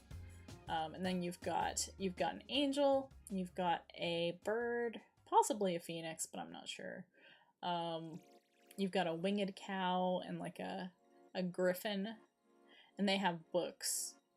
Yeah, it's a sphinx, yeah. They have books that they're reading, and yeah, and they've got the sphinx here with the sword, which the sphinx appears on other cards as well, at least one. And the sphinx has a sword, so this is real, you know, it is the Wheel of Fortune. You know, things can be good, things can be bad. You've got the, you know, fate's watching over, and things that may be predetermined. That might be what the books signify. But also, it's like a... Here, let me just pull it up. That is a card with a lot of symbology, so let's see what, Wait says.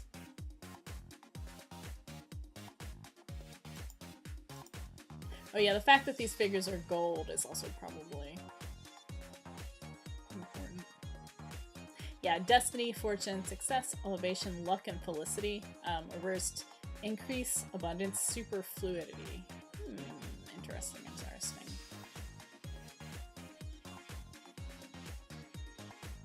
But yeah, like fate and luck. That is one that I feel, again, I feel like you benefit from either like reading through all of this in detail, and then also looking at the way that other people have interpreted that. Because it's not as super obvious as like the Five of Wands. It's just a bunch of people arguing and fighting. Let's do one more random card. See what we end up on. Six of Wands. This came up yesterday. So this, or not yesterday, the other day when I was playing Cage of Sand. Oh, yeah, that makes sense, Maxie. So, like, resignation, like you're resigned to your fate. Something is, you know, set in stone, maybe, or you're just trying to, yeah, go with the flow. So for the Six of Wands, this is a card of triumph, and celebration and being celebrated. As you can see, this figure, he's crowned with laurels and he's got a wreath on his staff, and everybody's holding their staffs aloft in celebration of him. So this, again, this is one that's pretty straightforward. So I feel like a lot of the wands are.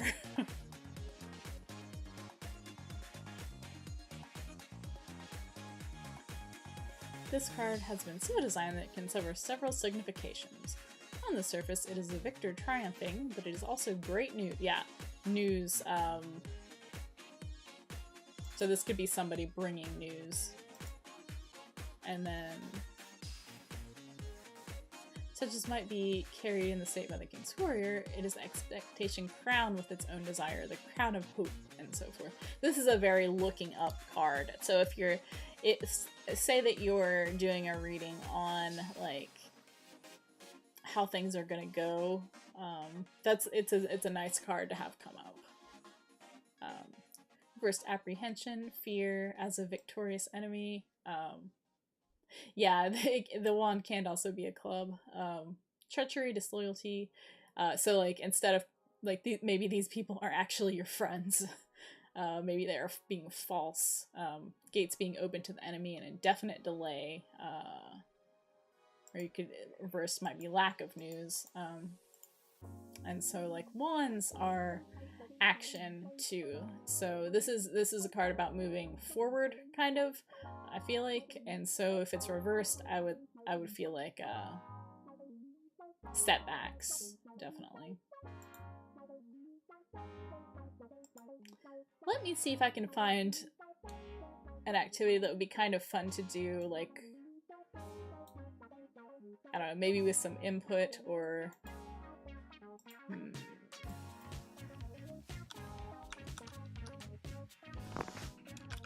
Oh, my keyboard has died. Hold on. It might be a little noisy while I plug this in.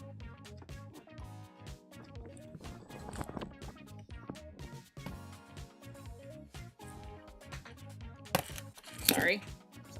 Actually, I'm gonna mute this for a second so I don't bang around a bunch of stuff.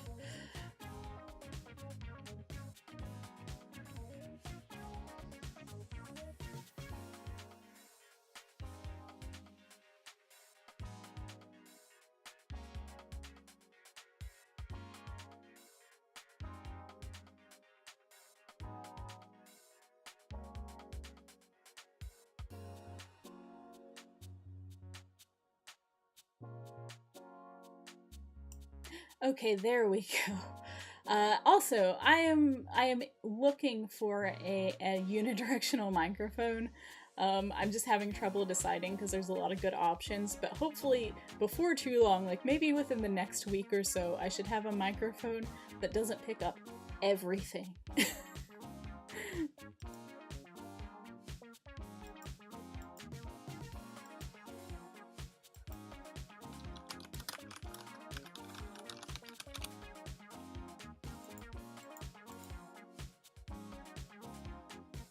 And so, like, what we've been doing is an exercise in and of itself. You can do it with a, with an actual deck, which is, just pull a card and reflect on it and, really look at it and see, what you feel about it and consult information about it. And a lot of people will do, like, one of those a day and, like, really focus and kind of meditate over it. That's an exercise a lot of people like to do. But I'll see if I can find something a bit more interesting.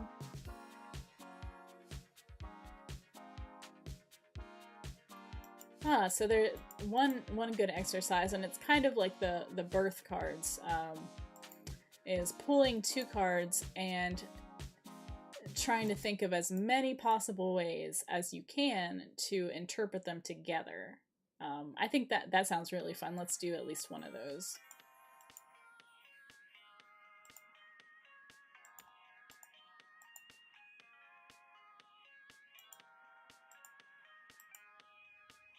I think I can, yeah.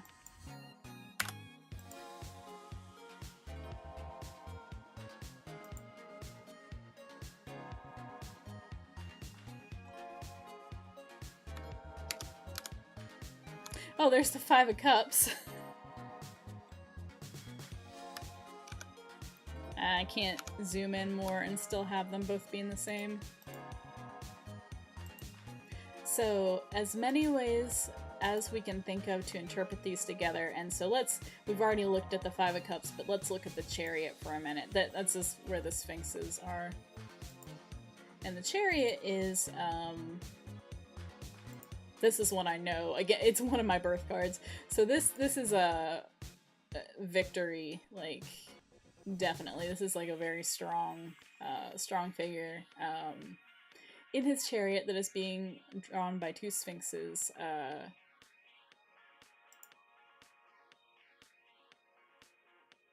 So Succor, Providence, also War, like specifically. This is a martial card.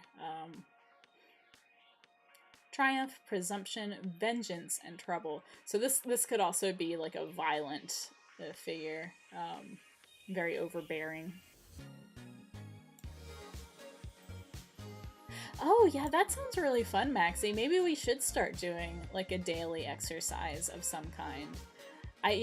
After the stream, maybe I will look into some different exercises and round them up. That would be really fun.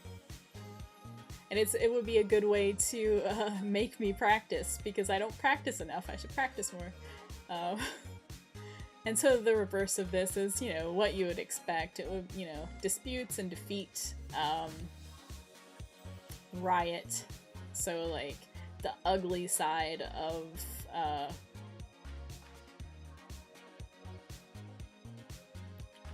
martial things, like riot. So there's that, and then we looked at the Five of Cups, which is, you know, grief and loss. Not everything is lost, though. I feel like the order that I drew these cards in would matter to me, because I feel like if I drew the Five of Cups first, like I have a tendency to look at things kind of chronologically if I'm just doing random draws. So if I draw the Five of Cups and then I draw the Chariot, I would tend to think of that as a situation where you've lost things, but there are still things that are left, and you manage to grasp those things and come out on top. You know, you get past your grief. But that is just one way, and that's a chronological look at it.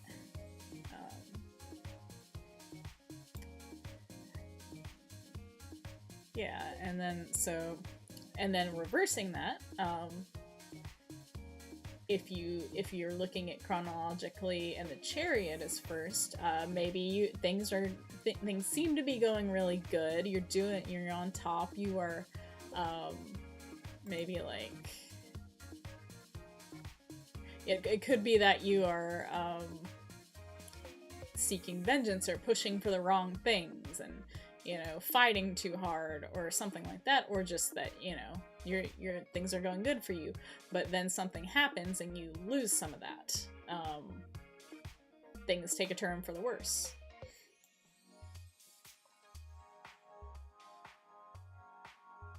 Yeah, as Maxie says, it can mean that thinking of victory is eternal, and you get to keep that, you know, that's yours. But that makes you see you can do other things. Yeah. Yeah, and I think, yeah, one thing that really stands out is the possibility of getting too comfortable, you know? And forgetting that you can lose things, and, you know, victory is not always eternal. It's very rarely eternal. You're usually not done. So, trying to think of anything else that could come up with these two.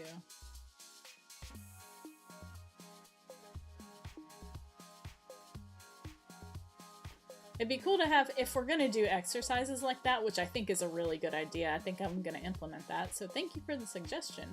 But if we're gonna do exercises, I would like to find one that does have reversals. I don't think, yeah, this one doesn't. But I can figure that out later. Or maybe I'll break down and buy another screen so I can use my other program.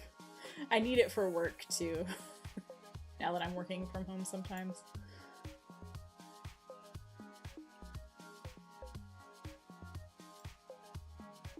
You go from victory to defeat and then not seeing you have other possibilities to go back to victory. Yeah, because you're not looking. Or, you know, maybe it's just that you're not ready yet. You're not ready to move on yet, but depending, you could interpret this as like the Five of Cups is like, you know, getting to the point that you're ready to move on and focus on what you have, but maybe you're not there yet. And it could be like a temporary setback. Again, especially because not everything is lost here, and we've got the Chariot card of victory. You know, maybe this is not a setback that's going to remain, or not for long. Again, a lot depends on the context of what you're asking and doing, which is why this is really interesting, because it could mean so many different things.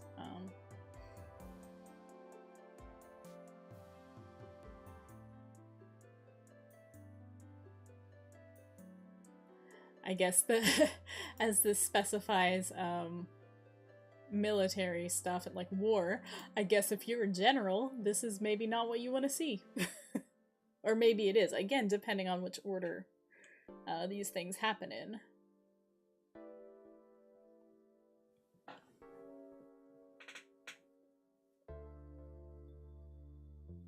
And, you know, with the more physical aspect, life is war, love is war.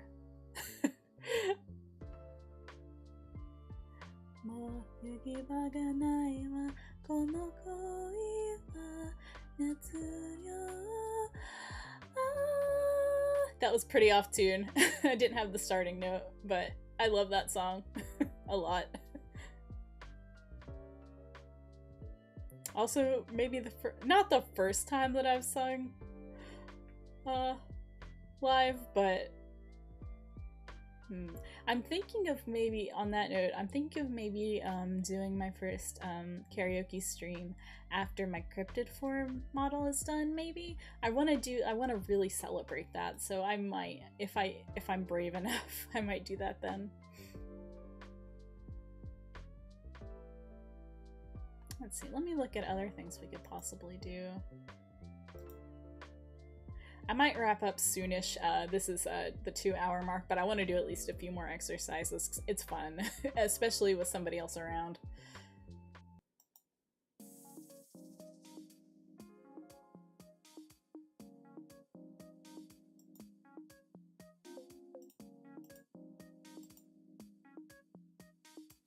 Let's see.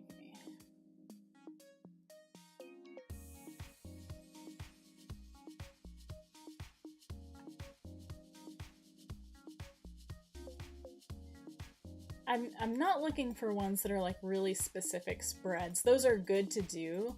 Like, it is good to try different spreads when you're practicing, but I feel like that's a little too complex for this. I want something simple like this activity. Let's maybe do one more of these. Let's see, we got the Two of Cups and the Two of Pentacles, and that is, so we did not look at these, but these are actually two cards that came up in my Cage of Sand game, except the Two of Pentacles was reversed. And so the Two of Cups is like harmony. It can be in a specifically romantic context, but not necessarily. But that is one thing, like there's a man and a woman here.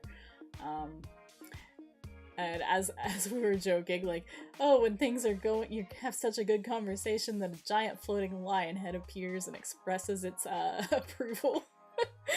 But they've got their cups, you know, this is like a... Oh, hello, CCT. I'm probably gonna wrap up fairly soon, but we're doing some exercises for a little bit. Then actually, let me see. My friend was gonna stream, and if they are still streaming, I will raid them when I'm done. I'll check that later.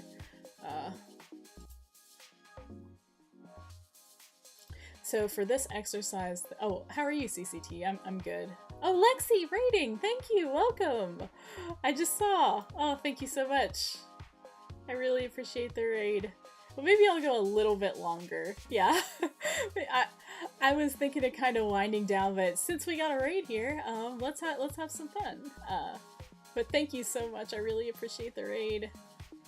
And how are you, Lexi? How are you doing? Sorry, I'm a little bit slow sometimes. I need to get my alerts set up. I also need to fix my stream banners. The follows are not correct. Any pagan Easter eggs? I have not. Oh, I'm sorry. How did your stream go? What were you streaming?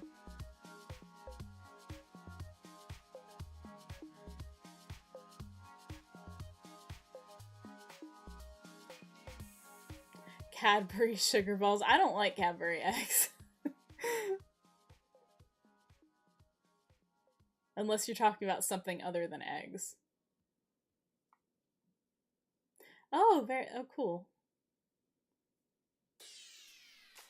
Pew pew pew.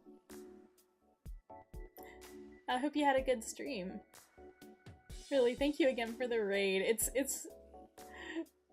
This is the third raid that I've gotten, and that's very exciting to me, and I appreciate it a lot.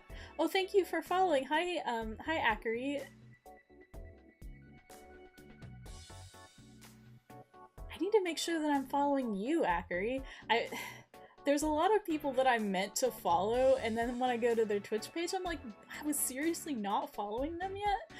Like, I tried to go through my my friend list and like follow all my mutuals, but oh, it will? Oh, I see. What are you thinking of changing it to, or can you announce it yet, Akari?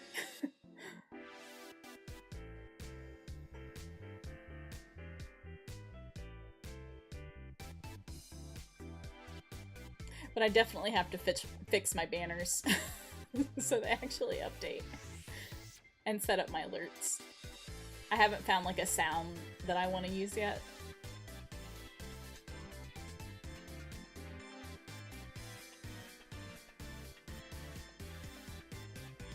So, like, are you gonna change your design too, or? Oh, so you're changing to the moth. Okay, cool, cool. I look forward to that. I have seen some of Akari's moth character design. I like it very much. It's very good. Yeah, sleep well, Lexi. Have a nice rest after a stream well done. Have a good night. The moth. The mother. Mother mother. Mother Moth is a really cool name, actually. Like, I like that. Mother Moth. Momthy.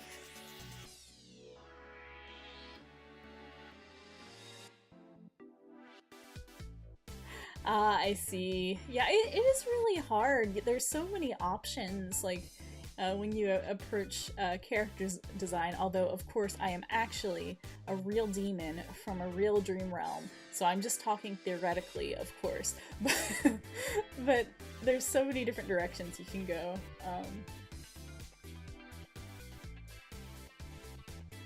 But yeah, I'm excited to see. Are you gonna be making a new account, or are you just gonna change the one that you have? Because I need to make sure that I'm following whatever you do stuff on.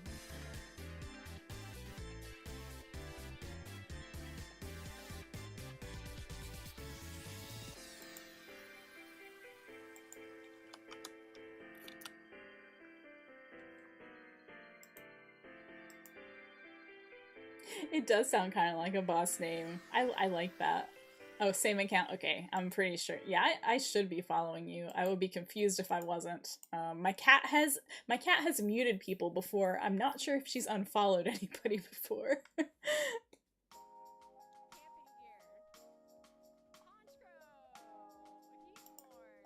Oh, whoops.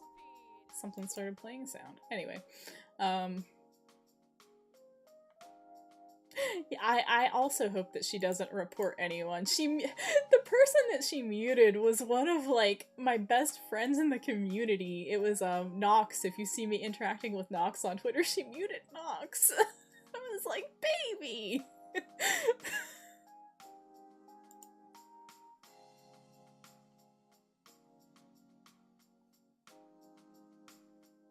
How dare you mute my bestie? Like, don't mute anybody, especially don't mute the people that I talk to every day. She does such strange things. I might have talked about this before, but one time she opened VC Face like 50 times. My computer just about died because of the amount of CPU of running VC Face 50 times. And then one time she deleted all the icons on my desktop. I still haven't fixed them all.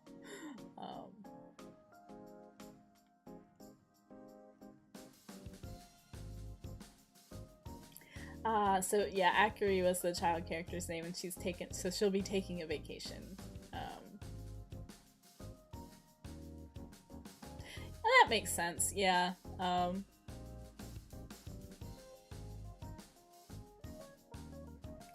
Yeah, you gotta focus on whatever's working for you right now.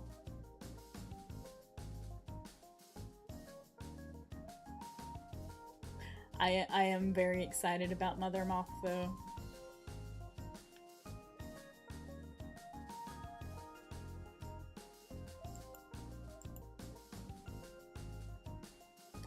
Thick, yes, thick. I enjoy thick. And I enjoy mommy characters. I do.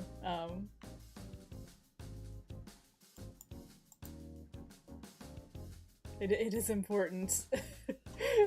Yes, yes. So let's see. Let's do at least one more of these, and it does look like my friend is still streaming, so maybe I'll do one more of these and then go give them a raid and share the love. I always forget to raid, and then I'm like, dang it. I've got 8 people in here right now. I gotta raid.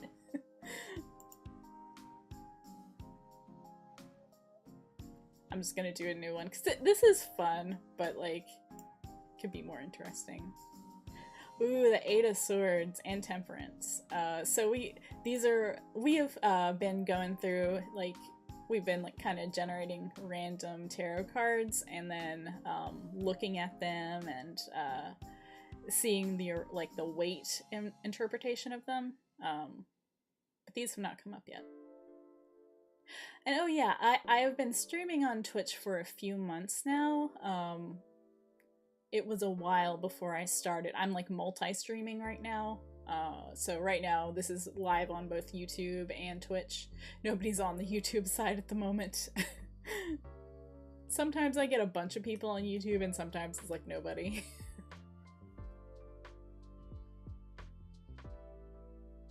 It was more than on Twitch, but Twitch is starting to pick up now.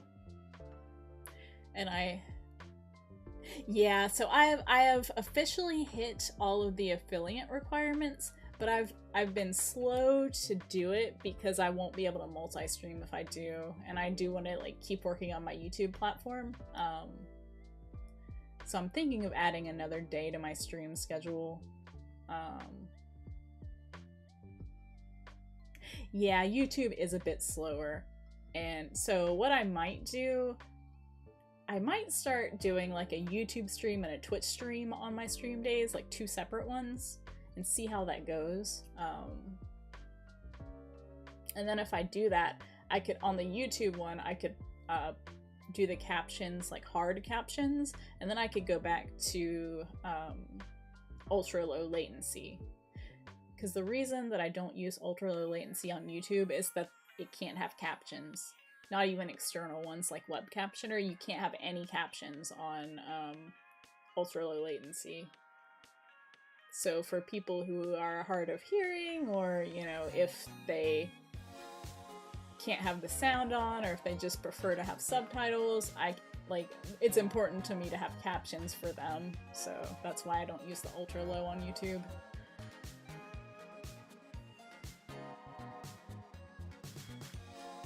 But if I split it up, I can do it that way.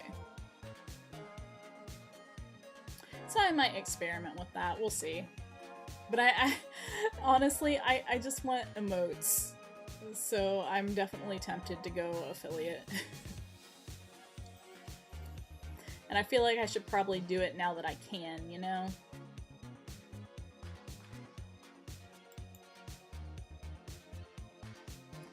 But yeah, one more tarot exercise and then we'll go read my friend.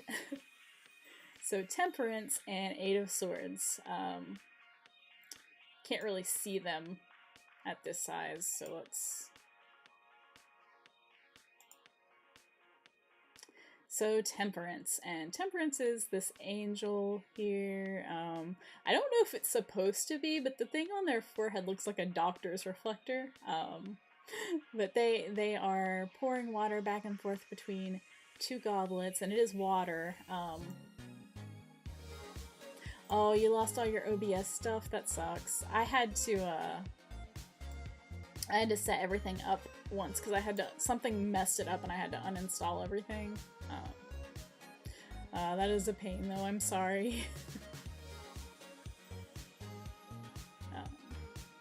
But yeah, water back and forth between these two cups. It's a card of, you know, balance and, you know, temperance.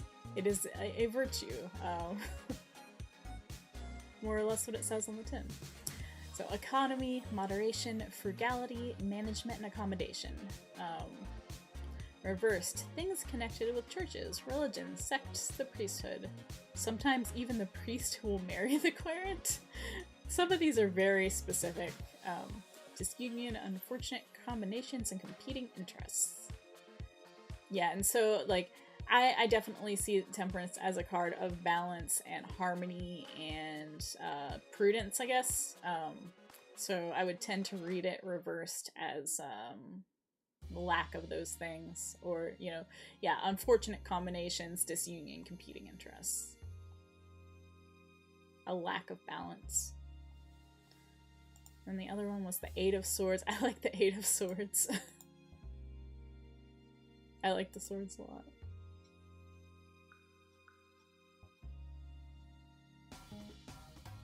Everyone's favorite, the Nine of Swords. So, Eight of Swords. A woman, she's blindfolded, she's bound, and she's surrounded by swords, but the swords are like... they're in the ground. They're not actively being held, but they still represent obstacles or dangers. And also there's water on the ground here. She's having to find her way. So, bad news, violent chagrin, crisis, censure, power in trammels? I don't know what trammel means. Swords are edgy. No, it's fine. I love bad puns.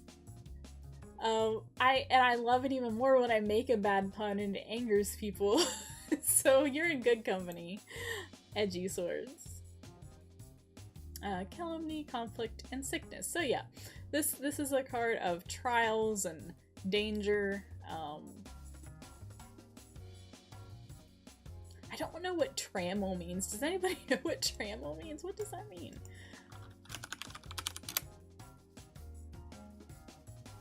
The Utena card, yes. A restriction or impediment to someone's freedom of action.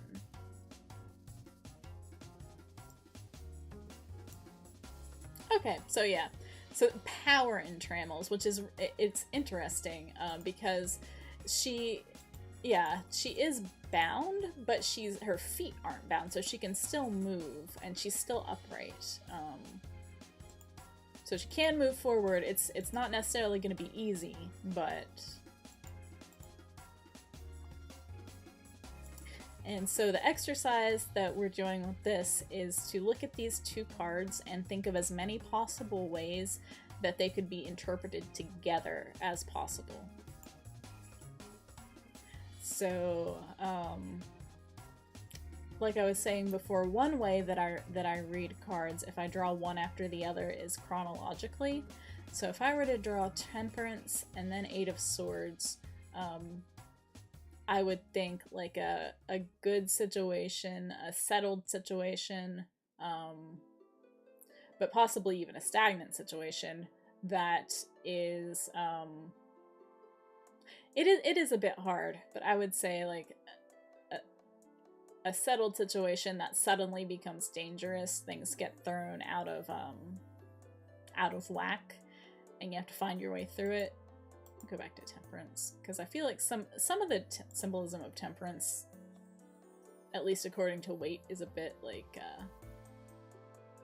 management. That's a good. So taken together and not so much chronologically, this is maybe something that you are having to very, very carefully manage. Hardships that are not, you know, it's very difficult to manage them, and it's a very difficult path to walk.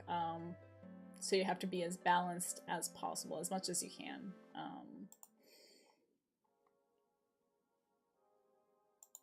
Accommodation. Oh, and so looking at it chronologically, if I got them the reverse way, I would think something like that, like where you very carefully manage it and you're successful. You may or may not be, but if I was looking at it in that way, I would think of success. And then also maybe like, honestly, like even the dangers of prudence and the dangers of being too middle of the road and too like, if you have to obsessively, you know, both side everything, I guess, and you're more concerned about keeping things like balanced and keeping things harmonious, but at the expense of your values or at the expense of yourself even.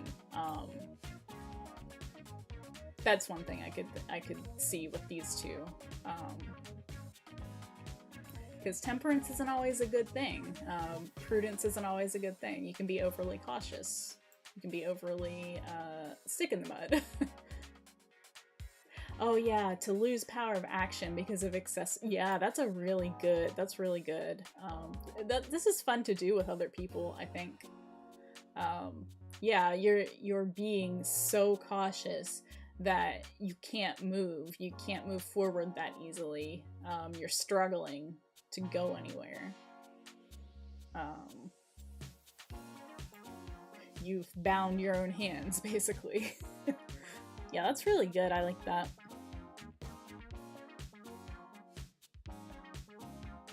Or, on the other hand, it could mean prudence is the thing that's saving you and helping you to move forward, even though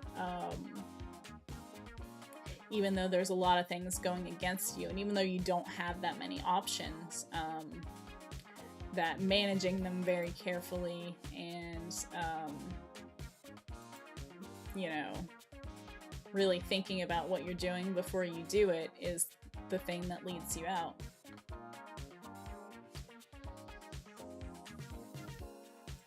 Yeah, so that's really fun, and Maxie suggested, and I think it's a really good idea, I'm probably going to start doing it, that we do an exercise like this at the beginning of each stream, just for like 5 minutes, that we look at a card, or maybe a couple of cards, or a small exercise, and, you know, just talk about it, because I want to practice more. I want to, I really like the tarot. And actually, I don't think I wound up talking too much about the way that I view it secularly, because I am not a spiritual or religious person, but I like it as something that makes me think about the situations that I'm in, and makes me think about things and look at them from different angles, and like, for me, it's all about how you relate to the cards and the reading that you're doing. There's nothing inherently mystical and magical about them. It is what you bring to it, and the insight that you get from thinking about the situations in your life that is important to me.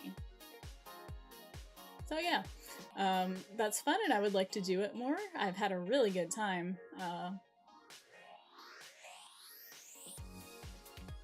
Yeah, like Maxie says, even if you don't believe that you're actually like divining anything, it can make you think about things in ways that you might not have otherwise. So I like that. I like that a lot.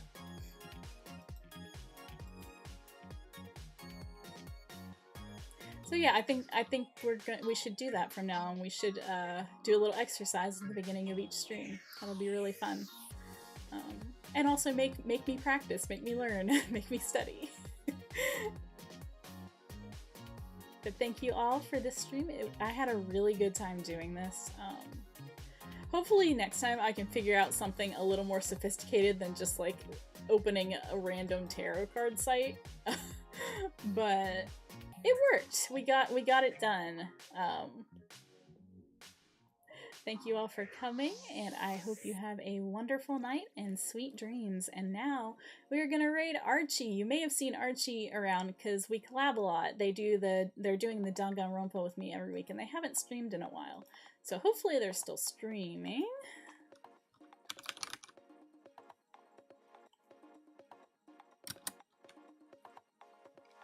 If I can, okay, there we go. There's a button that will let me do it.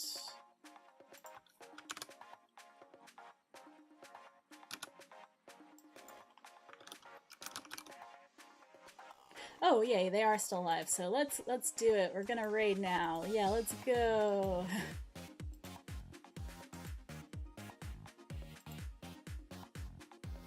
Yeah, rest well everybody. Have a good rest of the week.